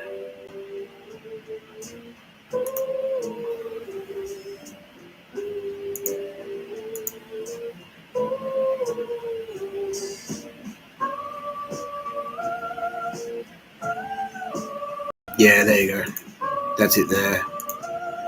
Okay, so that little dot there in the middle, that's Berlin. That's East Germany. That red is East Germany. And that, so West Berlin is deep inside fucking East Germany. It's deep in there. Yeah. So what happened at the end of yeah, so at the end of World War II, Soviets rolled through. Like Hitler was dead, all the high command were dead. They did the Nuremberg trials, all the high command got capped, like all the SS high command and whatnot. But the populace like stayed there, and then East Berlin became, or East Germany became the GDR under Soviet control, and West Germany became West Germany. Was like aligned to fucking the Allies, basically, like France and the United States and the United Kingdom. But Berlin, because it was deep inside East Germany, like half of it was split off, and then there was like a sealed off rail line, basically. So you couldn't go into East Germany. Like you'd be in West Berlin, and West Berlin was free and shit. But you couldn't leave the city. You had to, like, the only way out was to catch one train. It was like a pipe, pretty much. Yeah. And so you got all these Nazi, like, so East Berlin, from the German perspective, East Berlin, like 1 minute you're Nazi Germany and you're at war. The wars are all happening in other places. Like, so if you're just like you're a Nazi in East Berlin, if you're just like a regular citizen in East Germany, like you're a Nazi, like you might be a police, like if you're working for the Gestapo and you've been stationed in Berlin, in 1944, you're going to be like you're wearing a swastika and fucking executing Jews on the street. And then the Soviets get there and go, okay, no. Yeah, Nazism's finished. Yeah, you guys lost the war. You cool with that, right? It's like, yeah. Like, you're not just going to like, come here, Jews. Hey, buddy, my best friend. Sorry about all the fucking 6 million murders, right? Hey, right, pal. Water under the bridge. No, you're not. You're not going to do that. And so, yeah, so it's like, so that's what happened. It was exactly like I said. It was like, yeah, it's like if you fucking, yeah, if you, at the end of Star Wars, Darth Vader's dead, the Emperor's dead, the Death Star's blown up. But if you're a stormtrooper on the ground on like at a fucking Imperial base on Tatooine, it's like, oh, didn't you hear the Emperor died? It's like, oh, cool. Well, I love rebels then. Nah. You're still gonna be harboring a lot of your ideology, right? And now, and again, the Soviets, because they were very repressive, because it was Joseph Stalin, and then he immediately got super paranoid about and it was the Cold War, and so it was like East Germany. So East German Nazis, they just stayed there. They would just stay there, yeah. And now I'm being told like, yeah, the Nazis who are in Berlin, because the real Nazis, they all basically went to Berlin. They went to Berlin. They went to East Berlin. A lot of them stayed in West Berlin. The people were like, fuck, Nazism, that was fucked. Holy shit, what happened to our country? All the good Germans, they kind of went to the West. And a lot of the Nazis, they just stayed in the East. Yeah, because it was still that repressive. So it just went from a repressive Nazi regime to a repressive GDR, Soviet-backed regime. Yeah. And so it went from just being like Gestapo to Stasi. So that's it. If you're in the Gestapo in 1944, in 1945, you're in the Stasi. And that's all that happened was like, you went, I'll take the swastika off and put the fucking Stasi badge on, and that's it. That's it. Yeah. Yeah.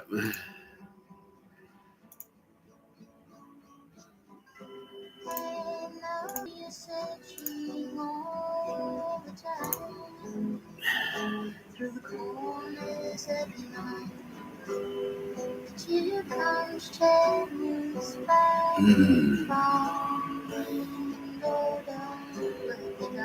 Yeah, so that's important for some reason. Abolishing German sovereignty in World War II.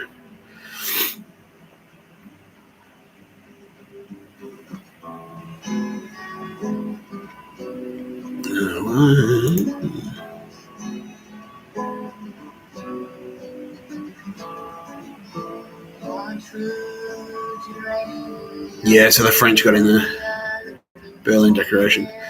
Regarding the defeat of Germany and the assumption of supreme authority with respect to Germany by the governments of the United States of America, the Union of Soviet Socialist Republics, the United Kingdom, and the Provisional Government of the French Republic. Yeah, so France kind of got in there, basically. Yeah, so the French were West Germany, pretty much. Yeah, okay, so that's, all right, yeah, okay, so that's what's happening there. Yeah, so it's like this. Oh. Oops.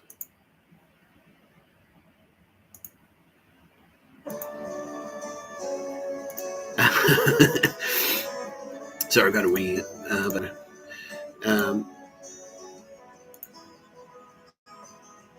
Yeah, so West Germany was basically France. That's basically what it was. So West Germany was French. That was the Jews. Yeah, the Jews, like the people who could feel love. Yeah, Kitty Callahan, basically. So that's what Kitty Callahan was trying to communicate. It's like Kitty Callahan, because what they were trying to do, the Nazis in Germany, they were trying to kill the Jews. The Jews are anyone who can hear God. They can feel love. They can appreciate art, like Kitty Callahan. They're trying to kill the Kitty Callahan. That's what they were trying to do. Because art. They're trying to wipe out the art. That's what they were trying to do. And so the French, like Kitty Callahan loves Paris. And yeah, that's why. That's why they specifically they invaded Paris, and they like marched to the Arc de Triomphe and stuff, and says like, fuck you artists, fuck you cool creative people, Nazis. That's what and so it was like they're having to go specifically at Kitty Callahan. And so when they took it back, Kitty Callahan was quietly being quite insistent in there, going, make sure you get West Germany, and West Germany is really cool, France. And then they went, okay, cool. That's why, like, there's heaps of cool people. Yeah, there are heaps of cool people in Germany. Like, a lot of Germans like Germans right now. A lot of Germans are watching this right now, and I'm like, yeah, fucking, yeah, we're cool. We're not. It's just those pricks. Yeah. Look, yeah. Obviously, Australia has a terrible, terrible problem with Germany, so you're not alone. But, yeah, so, yeah, anyway.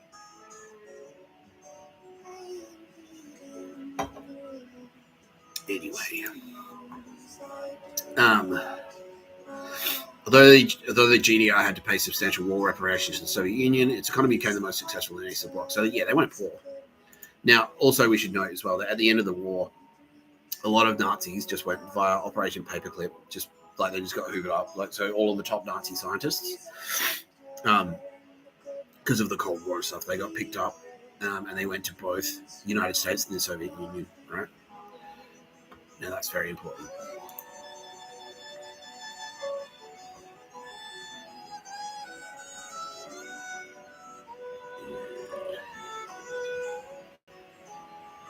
Yeah, I think that's it.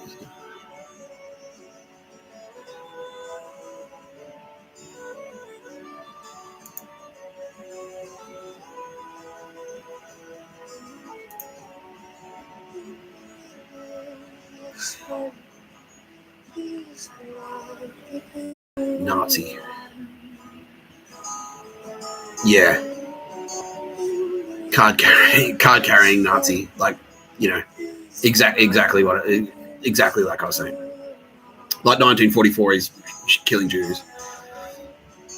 It's like he's like killing Jews like right up until the last minute.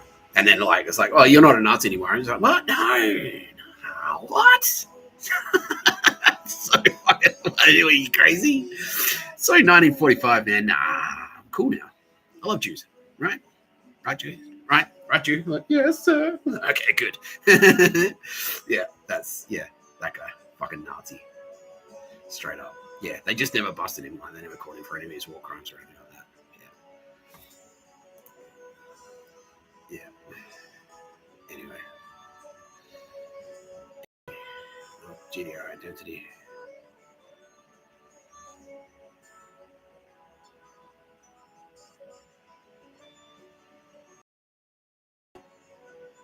Yeah, the Helsinki Final Act.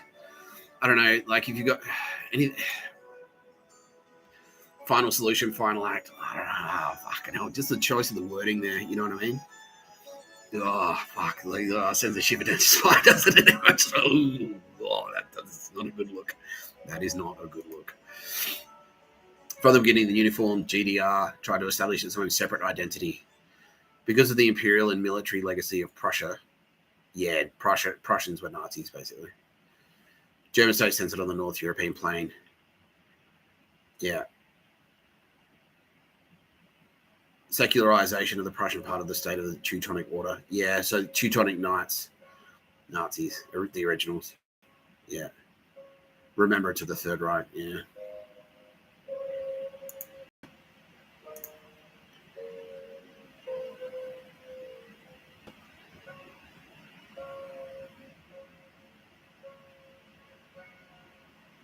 Yeah.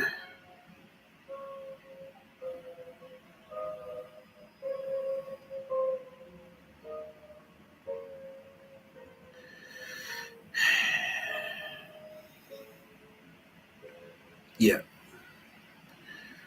Buchenwald concentration camp, with the creation of a museum in 1958 and the annual celebration of the Buchenwald Oath taken on 19th of April 1945 by the prisoners who pledged to fight for peace and freedom. In the 1990s, the state anti-fascism of the GDR gave, so this is very important, in the 1990s. That's not very long ago. That's only 35 years ago. In the 1990s, the state anti-fascism of the GDR gave way to the state anti-communism of the FRG. From then on, the state anti-communism. From then on, the dominant interpretation of GDR history, based on the concept of totalitarianism, led to the equivalence of communism and Nazism. Yeah. Oh, that's dodgy. Yeah. Yeah, nah, as long as you're not commie. Yeah, Nazis. Yeah. Yeah, like Soviets, like, yeah, I got a few good ideas, but yeah, like, you gotta admit, like, we kind of had it right, but yeah, they didn't. Communism, we had it right. We had it right when we had all the, the good old days, like 1943, 1942, when we had, I think that's when we had it. That was when we had the balance right. Nah, there's commie, like workers' rights and shit nonsense. Yeah. Anyway. Okay. So 1989, yeah. Yeah, 1989. 9/11. 9/11, 1989. Or if you're in the United States, 11.9. That's number one. Yeah.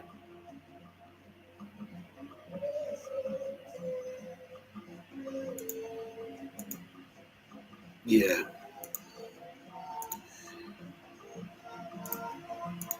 Right. So Gestapo. So the secret police in for the Nazi regime. Found like from Gestapo headquarters. So way before the war, they had secret police. Formed on the 26th of April, 1933, 92 years ago, preceding the Prussian secret police. So founded in 1851. Yeah. They have a long and proud history of secret police. The fucking Nazis, don't they? Eh? Don't ya?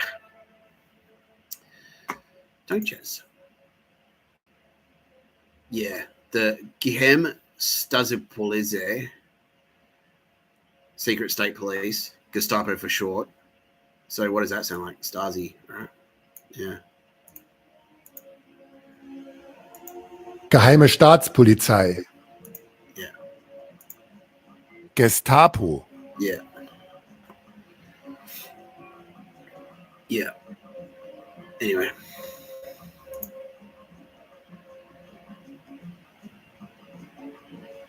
So, yeah. Gestapo. Homosexuality. Bill Burr, you got to mention. Yeah. Oh, man. Torture. The Gestapo employed torture as a routine method to extract confessions, punish political enemies, and enforce ideological conformity in Nazi Germany. The official evidence for which was destroyed by the Nazis, with Gestapo case files being rarely found. Normal methods of investigation by the Gestapo included various forms of blackmail, threats. So blackmail, doesn't that sound a bit like cancel culture? Blackmail, threats, and extortion to secure confessions. Beyond that, sleep deprivation, relatable. You're snoring! Yeah. Excuse me. Shh. Yeah, that happened like fucking, it's like, what, 2 months ago, 3 months ago? Yeah. You're snoring! Like putting me in a cell with a guy every time I doze off. You're snoring! On a flight. On the flight to Perth. I nodded off, and some bitch like sitting next to me who is now an ATO cunt. Or she was then, and now I know she's an ATO cunt. Was like, excuse me, and waking me up like, I'm just nodding off on a flight. Yeah.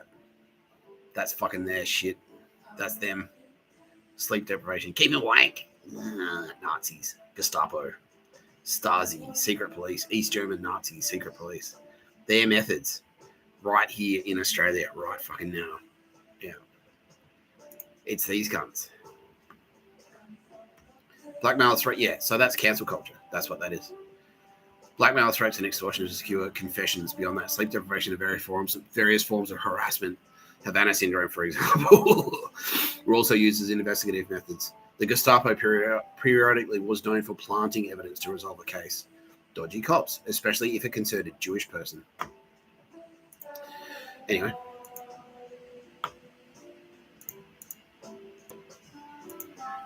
So that's that. Yeah. So the Gestapo were operating until the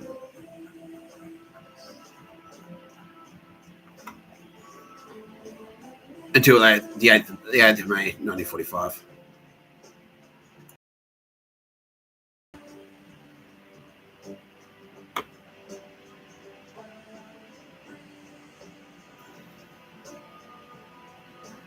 Yeah.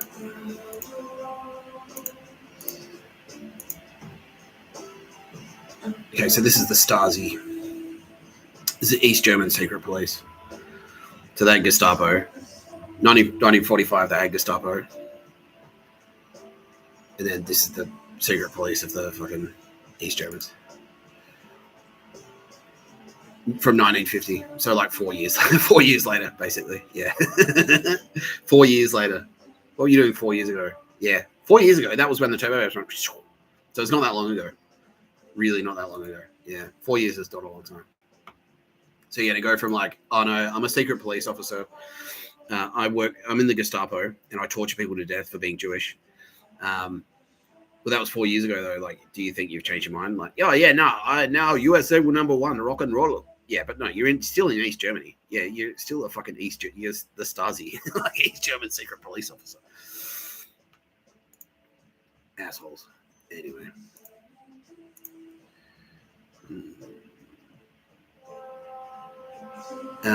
Stasi, the Stasi, or Ministry for State Security, was the secret police and intelligence agency of East Germany from 1950 to 1990. Yeah, right up until after the fall of the Berlin Wall. Yeah, 1990. That was not that long ago. That's not that long ago at all. It functioned as a powerful tool for the ruling Socialist Unity Party to maintain control through widespread surveillance, control of the population, and monitoring external threats. The agency employed extensive methods, including audio and video surveillance, mail interception, and a vast network of unofficial collaborators, before being dissolved after the fall of the Berlin Wall.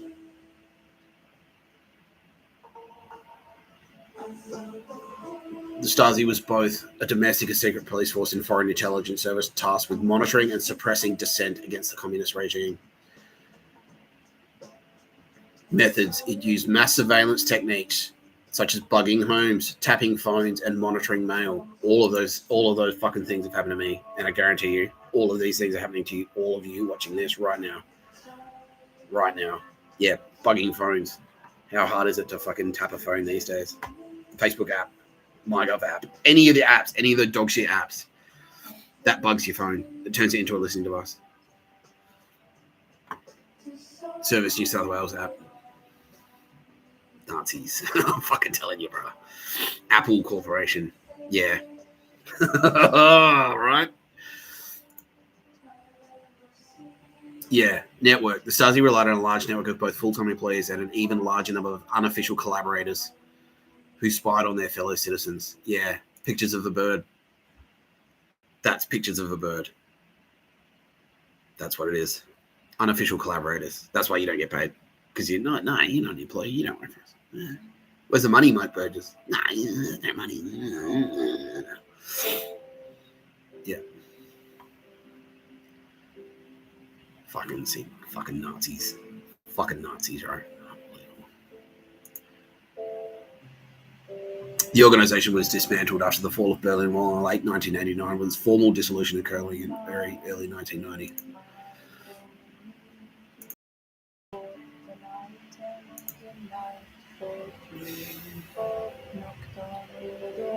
Okay, so this is Stasi.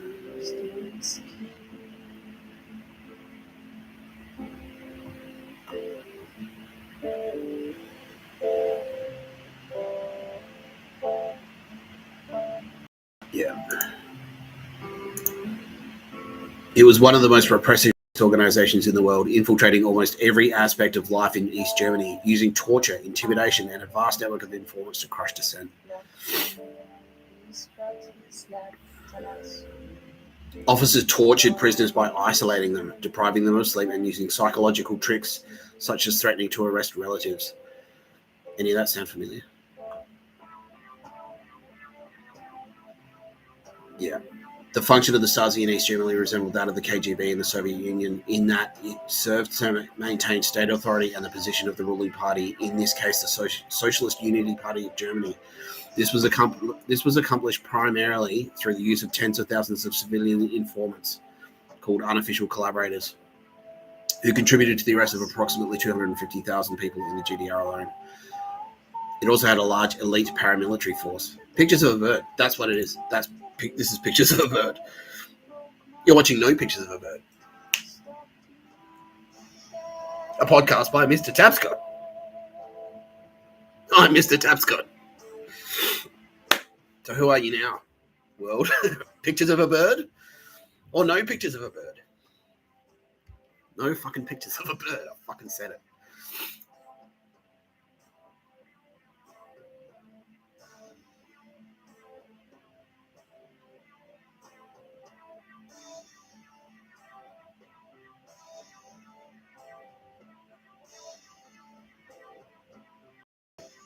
Yeah. Okay, cool. Yeah, this bit. This is really, yeah. Zersetung. The Stasi perfected the technique of psychological harassment of perceived enemies, known as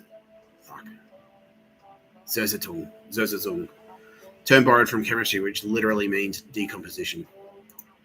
We're going to rot you. Yeah, we'll make you rot. By the late, the Stasi had decided that the methods of overt persecution that had been employed up to that time, such as arrest and torture, were too crude and obvious.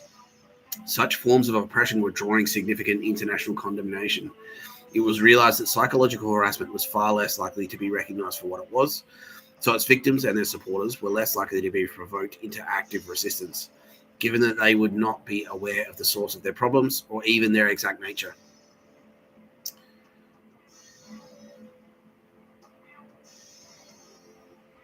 Decomposition was designed to sidetrack and switch off perceived enemies so that they would lose the will to continue any inappropriate activities. Yeah. Anyone who was judged to display politically, culturally, or religiously incorrect attitudes could be viewed as a hostile negative force and targeted with Zersetzung methods. For this reason, members of the church, writers, artists, members of the youth subcultures were often the victims. Daz? Yeah.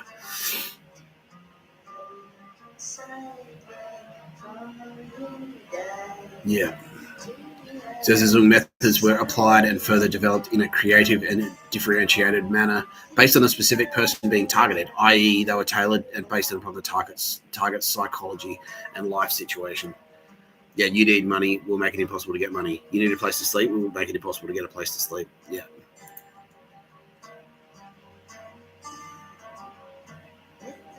Yeah, tactics employed Zersetzung usually involved the disruption of the victim's private or family life. This often included psychological attacks, such as breaking into their home. Done. That happened to me millions of times. Yeah. How many times did my house get broken into, AFP? About 20 times. Yeah. Yeah. Breaking into the home and subtly manipulating the contents in a form of gaslighting. Yeah. I.e. moving furniture around. Done. Yeah, that's happened to me. Altering the timing of an alarm. Done. Yeah. Taking one thing, removing pictures from walls, or replacing one variety of tea with another. Yeah. The remove one thing. This literally happened to me. Fucking Sam White in Victor Harbour did this to me. He snatched the cable. It's like, just take one thing, steal one thing. That's what that is. They do this to me in jail constantly. Yeah, you just lose one sock. They'll just take one thing just to piss you off. Yeah, the fuckhead. Like, I rewatched the video where the cunt was like, "Oh, take the laundry powder out of the laundry so he can't wash his clothes." And I'm like, "Why'd you do that?" He's like, "Kids, to make it harder." Like, you're fucking being a Nazi, you prick. You just like, why did you put that bullet in that Jew's brain? He's like, just to kill him, whatever. Bro, like, you're fucking. You're not. That's Nazi shit, you fucking cocksucker. When I catch up with you, I swear to, yeah. This is the shit. It's German secret police tactics, you fucking spastic. I'm gonna fucking, yeah. Yeah, AFP are en route. They said, Raptor Squad, they know who you are. No, you're coming in. Yeah, fuck you. Yeah.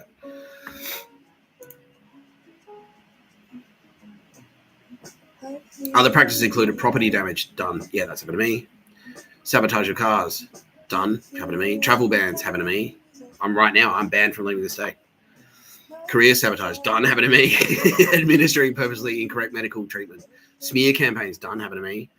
Yeah, incorrect medical treatment. So that's evolved to murder. That's how they murder people now. Yeah.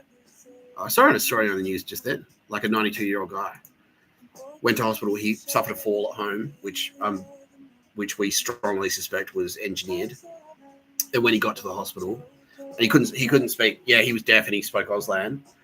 They refused to provide an interpreter. So this happened in Sydney like last week. Yeah, they refused to provide an interpreter, or like they stalled.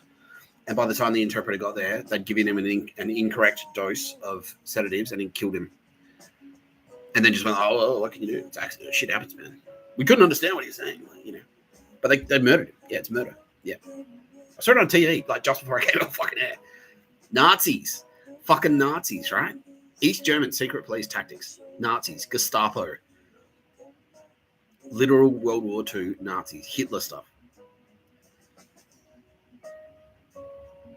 Literal Nazis. Fuck you.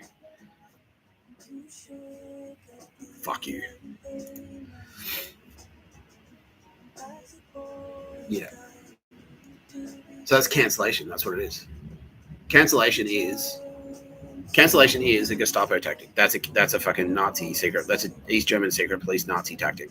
Yeah, that's been cancelled. That's what cancel culture is. That's what it is. So fuck you, Obama, you Nazi prick.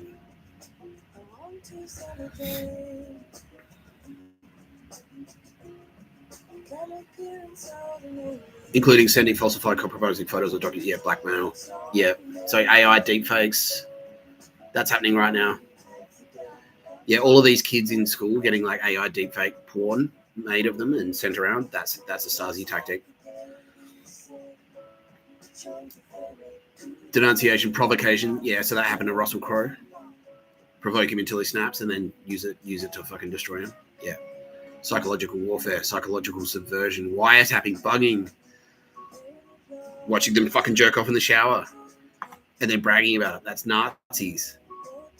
Serious phone calls are unnecessary deliveries. Yep, done. Sending a vibrator to a target's wife. Yeah. Increasing degrees of unemployment and social isolation could and frequently did occur due to the negative psychological, physical, and social ramifications of being targeted. Usually, victims had no idea that the Stasi were responsible. Many thought they were losing their minds, and mental breakdowns and suicide were sometimes the result. Yeah, suicide. So that was actually their cover, because what they were actually doing is like they'd pick their target. They were murdering them. They'd pick their target and harass the shit out of them, make them publicly like fuck up, and then go around. Yeah, this is how fucking the lead singer of Joy Division went out. What was his name? Ian Curtis, yeah. Stage suicide. They set it up so they go, I think I'm going crazy. They make him say it in public. It was like he was acting strange. And then they go around and fucking like make it look like a suicide. Yeah. Yeah.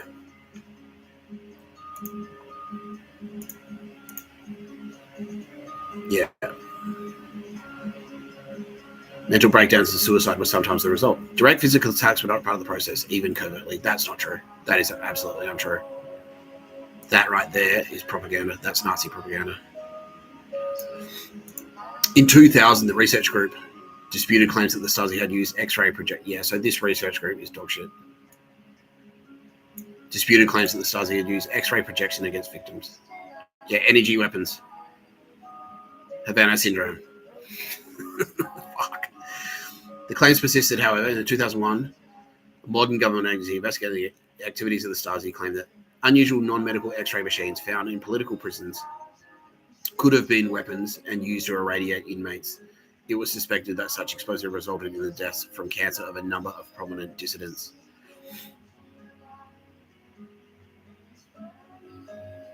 Deniability.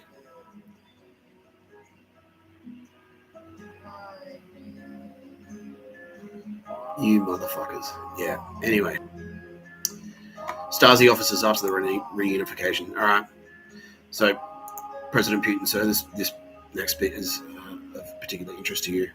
So anyway, that's all of that shit has happened to me. Energy weapon attacks, Havana syndrome, all of this shit in Australia, in Sydney, today. It happened today. Harassment, psychological warfare. It happens in prisons. This is what was happening in prison. This is the type of shit that would, like East German Stasi police state tactics, secret police tactics. It's literally the Nazis. It's the same cunts that we were fighting in World War II. It's literally the same cunts. Literally the same cunts. Yeah.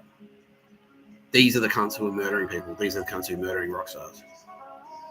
James Brown, Prince, Tupac, Biggie, all of those big high profile, yams. These cunts, these are the cunts. These are the Nazis that were doing it. Fuck them. Recruitment by Stasi officers after the reunification. So the wall came down. Former Stasi agent Matthias Warnig, codename Arthur, was head of the Nord Stream gas until 2023. Some key Gazprom Germania managers are former Stasi agents.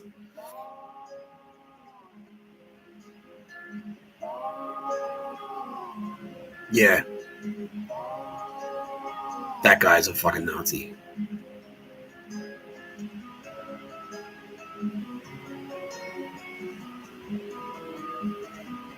Yeah. So Gazprom.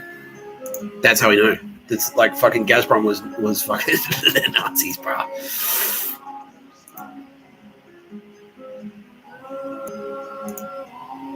Gazprom is staffed by Nazis. Because yeah, after the war came down, and it's like the same. They just did the same thing again. Like yeah, 1945, Soviets rolled through. It was like, oh yeah, so 10 minutes ago you're in the Gestapo, but you're over that, right? Like, yeah, of course, of course. Do you have any jobs going in a new secret police force? Like, yeah, we're setting one up. Yeah, all right, cool. But I'm not a Nazi anymore, right? No, of course, no, we know you don't. You take it, you don't wear the thing. So how could you be? Like, exactly.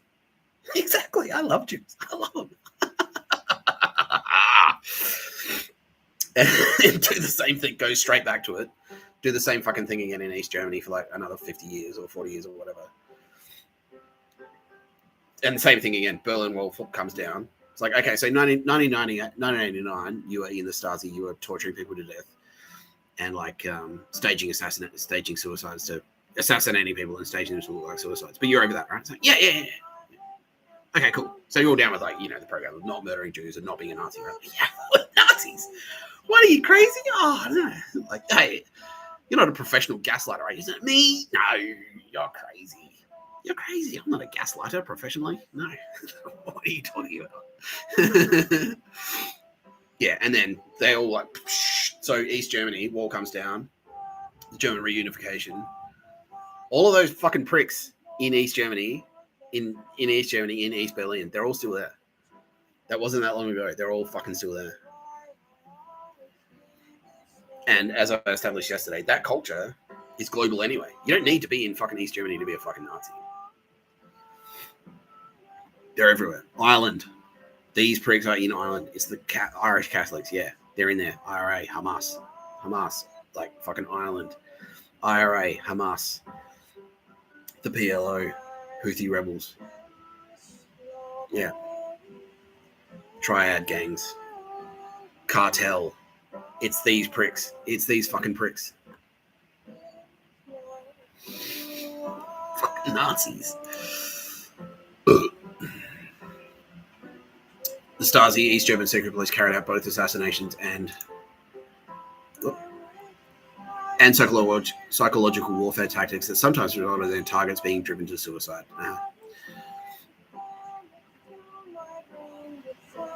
Yeah, the Stasi's foreign intelligence branch maintained a working group of special unit to carry out assassinations of perceived enemies and traitors abroad, border killings, targeted murders abroad. Stasi was involved in planned murders outside of East Germany's borders. For example, they were responsible for the murder of the Swedish journalist Katz Falk. Recent conviction in 2024, convicted of the 1974 murder of Polish citizens. 4 suicides. While direct physical attacks were often avoided in internal repression to maintain plausible deniability, the Stasi implemented a systematic psychological warfare program known as Zerzerzung tactics. This method involved intense long-term psychological harassment designed to destabilize, isolate, and ultimately destroy the target's mental health and social standing. Infiltrating homes, Nazi thing. We just established that. Yeah, so they're doing it en masse. That's what the home invasions are. That's Zerzerzung. It's Zerzerzung Nazi tactics. Sabotaging their vehicles or career prospects. That's Zerzerzung. Yeah, that's happened to me. Yeah, they tricked me. They forced me into a crashing my car. This constant subtle terror caused severe mental breakdowns and sometimes resulted in target committing suicide. The advantage for Stasi was that the psychological methods were difficult to prove as state-sponsored persecution, allowing the regime to maintain a more acceptable international image. Yeah, dog shit. Fucking dog shit. Anyway.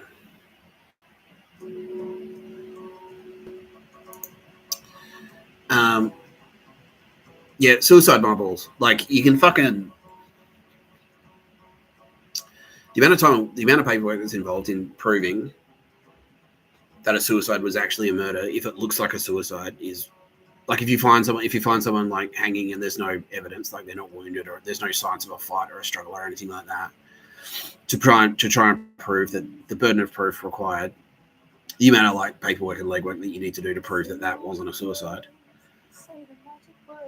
Like fucking what's his Michael Hutchins, to prove that that's not a suicide is beyond most police forces. Yeah, you just don't have the fucking resources. Right?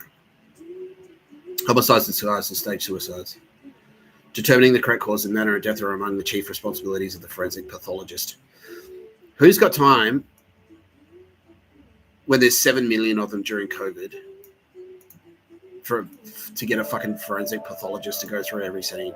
When confronted with a case of having a questionable manner of death, so it needs to be questionable. It is important for scene evidence, witness statements, and forensic autopsy findings to be thoroughly reviewed before certifying the manner of death.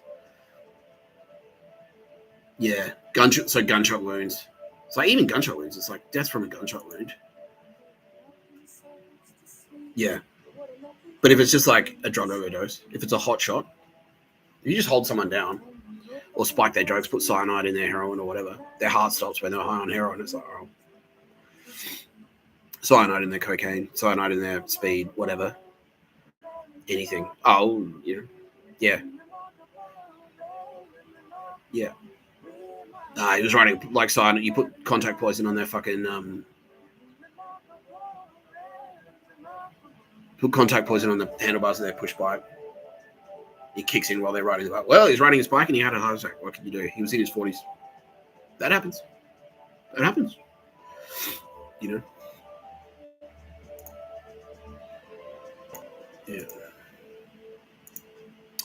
Anyway.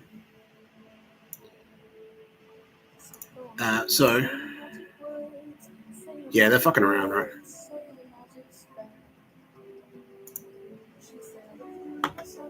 So, yeah, the point of this video is to go, World War II ends. So yesterday we went kind of broad. It's like, here's how they sort of spread across the world throughout history. Went from all the way from Rome, all the way up to Wall Street. The point of this video is to say, yeah, the war ended against Nazi Germany in 1945. But all of those pricks are still there. all they really did was wall them in. It's like, okay, cool. You guys are like, yeah. So we defeated you all, but all you fucking motherfuckers, right? They just concentrated. They're in East Germany. It was super suppressive. So it just went from being Nazi Germany to East Germany. East Germany may as well have just been Nazi Germany, just without Hitler. That's it.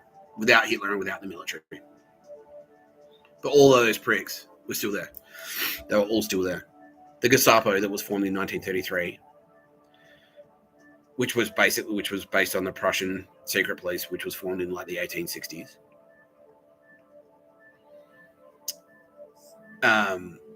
Just changed its name, basically. It went from being the Gestapo to the Stasi. The Stasi were operating up until the fucking like the Stasi were operating in East Germany in Europe until fucking 1989, and again.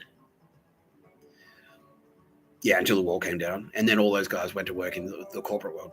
Yeah, they went to work at Gazprom. Fucking Nazis. It's those same fucking World War II Nazi pricks. That's them. That's who we're fighting. That's who it is. Those cunts. And they're everywhere.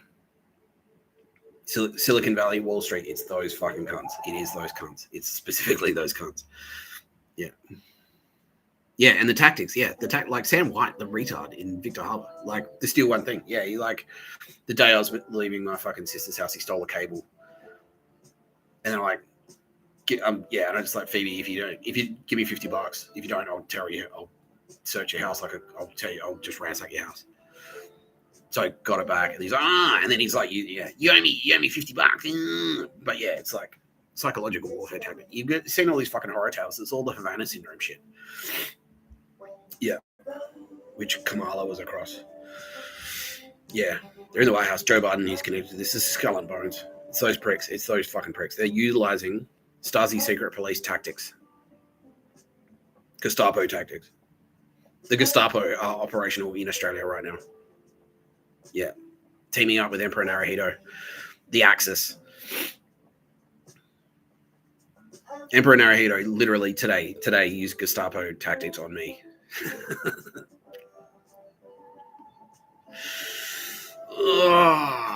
Anyway,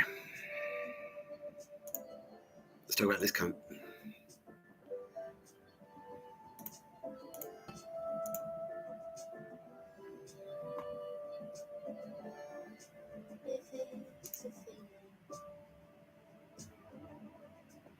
German and American entrepreneur.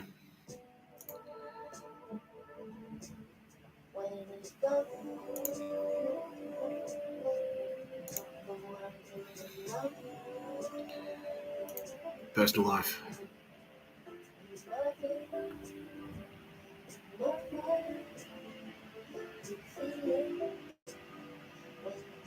Lived in San Fran. That's where Kamala is. Yeah, so Silicon Valley. Yeah, that's him. Investment banker at the Bank of America. Yeah, he's in finance.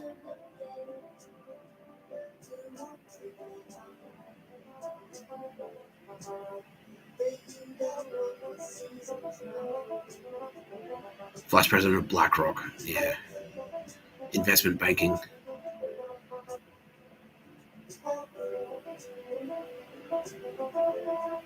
Yeah. Why don't you have a kids? You gotta have a kids.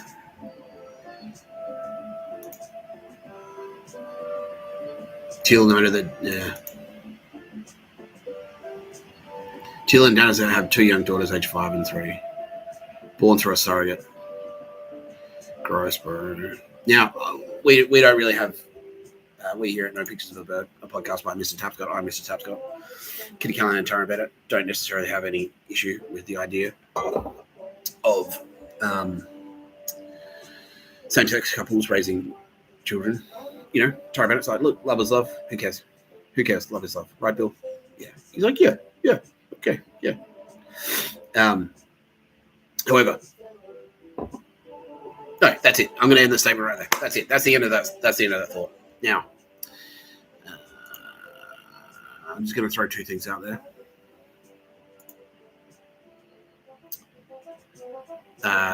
Some Nazis are obsessed with pressuring people, especially cool people, into having kids. And also, on a completely unrelated note, some Nazis are pedophiles.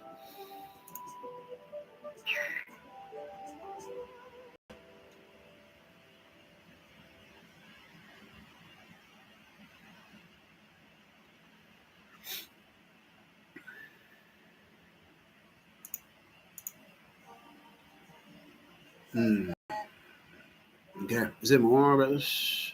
New Zealand citizenship? Fuck you.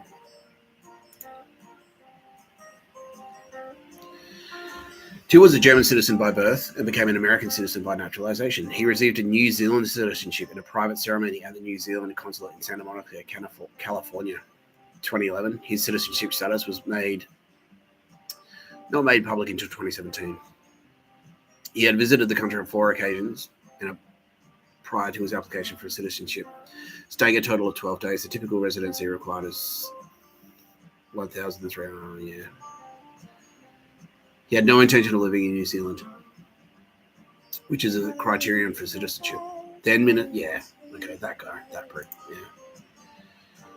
Then Minister of Internal Affairs Nathan Guy waived those normal requirements under exceptional circumstances clause of the Citizenship Act.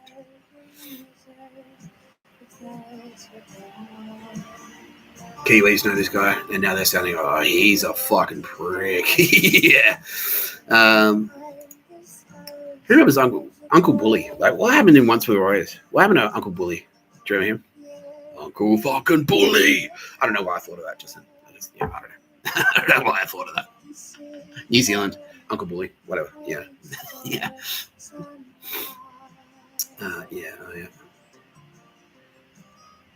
Yeah. Thiel's application cited his contribution to the economy. He had founded a venture capital fund in Auckland before applying and had invested $7 million in 2 local companies, as well as a $1 million donation to the 2011 Christchurch Earthquake Appeal Fund. Rod Drury, founder of Xero, this guy. Uncle fucking Bully. Anyway, No, that's a different movie altogether. Founder of Zero also provided a formal reference for Thiel's application. Thiel's case was cited by critics as an example of how New Zealand passports can be bought, something the New Zealand government denied. At the time that his citizenship was revealed, the New Zealand Herald came out with a report that the New Zealand Defence Force, the Security Intelligence Service, and the Government Communications Security Bureau have long-standing links with Thiel's Palantir.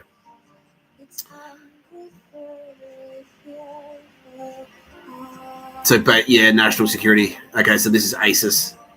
Yeah, there you go. That's the fucking smoking gun right there. Fuck you. Oh, you dog shit. Dog shit. Fuck you. So Kiwi ASIS, yeah, that's a direct connection to Peter Thiel. Peter Thiel has direct connections to fucking Gestapo, Stasi. That's how it links in. The New Zealand ASIS. Direct links. Oh, that's disgusting. That is so bad. All right, I'm just gonna straight up Google it. Yeah, let's just Google it. All right. Peter Thiel.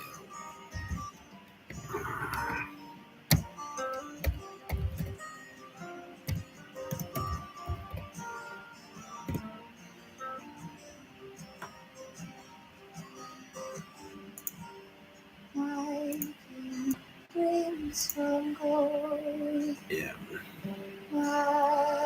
How the roots of the PayPal mafia. So yeah, by the way, Peter Thiel was co-founder of PayPal.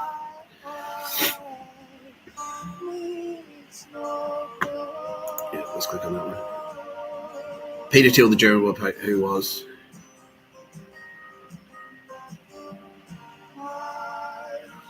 How the roots of PayPal mafia extended to apartheid. Peter Thiel lived in a city that venerated Hitler. And to give the Nazi salute.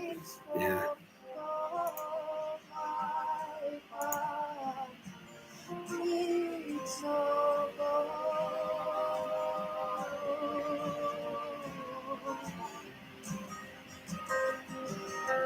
Peter Thiel, the German-born PayPal co-founder who was educated in a southern African city in the 1970s where Hitler was still openly venerated, has been critical of welfare programs with women being permitted to vote. Yeah, Peter Thiel, fuck you.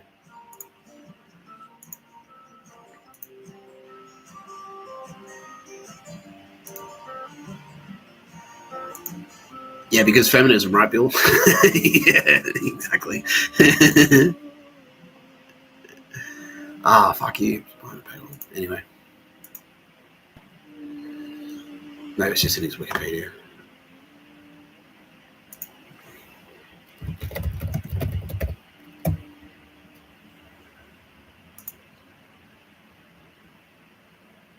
Yeah, that's...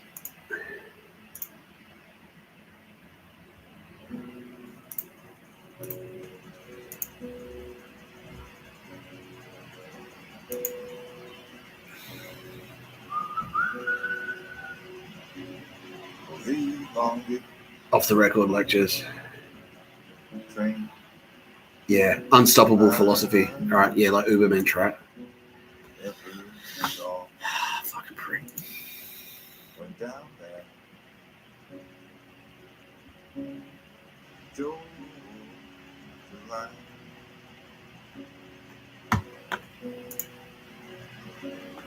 the engine went by. Views and political activities. Philosophical views.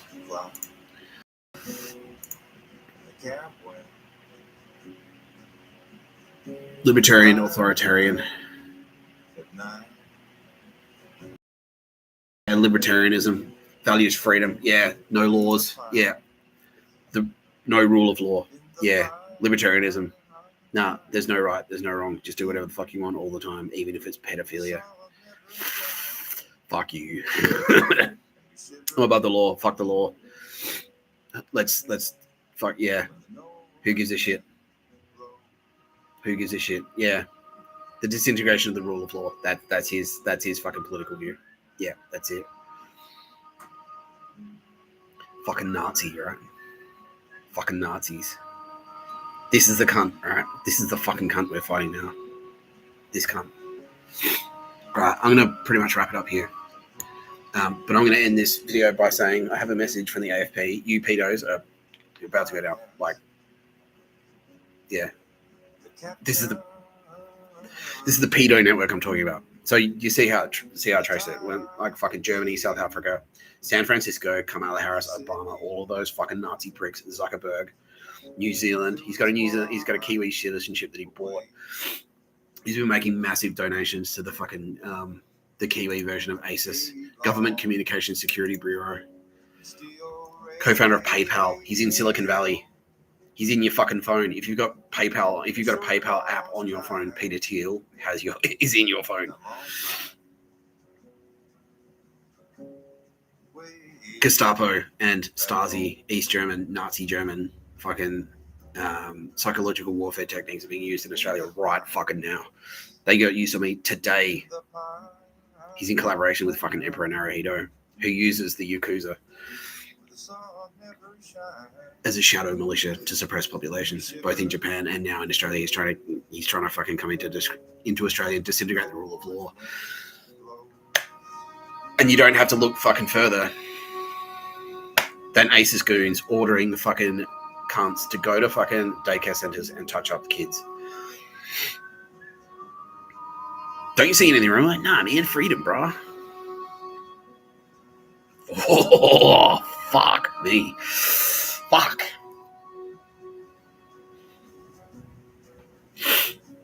Who's angry? Oh.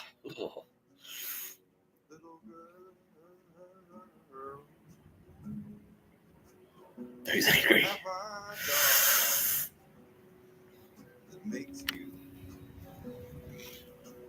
You've been watching No Pictures of a Bird, a podcast by Mr. Tapscott. I'm Mr. Tapscott. I'd like to thank my very special guest today, Tara Bennett, represented here by this candle. She's always with me. Kitty Callahan. They murdered penguins. Don't fucking forget. Bill Burr, as always. He's pretty gay still. Waterfords. Bill Burr is gay. Acquiring firearms. Who else? Anyone else? The lovely Esther Roz. He's not lovely anymore, he says. Sylvia Jeffries, my producer. Love you deeply. Aldous Harding for providing today's theme music. Zoo Eyes by Aldous Harding. In New Zealand right now. Preparing to ride. Oh.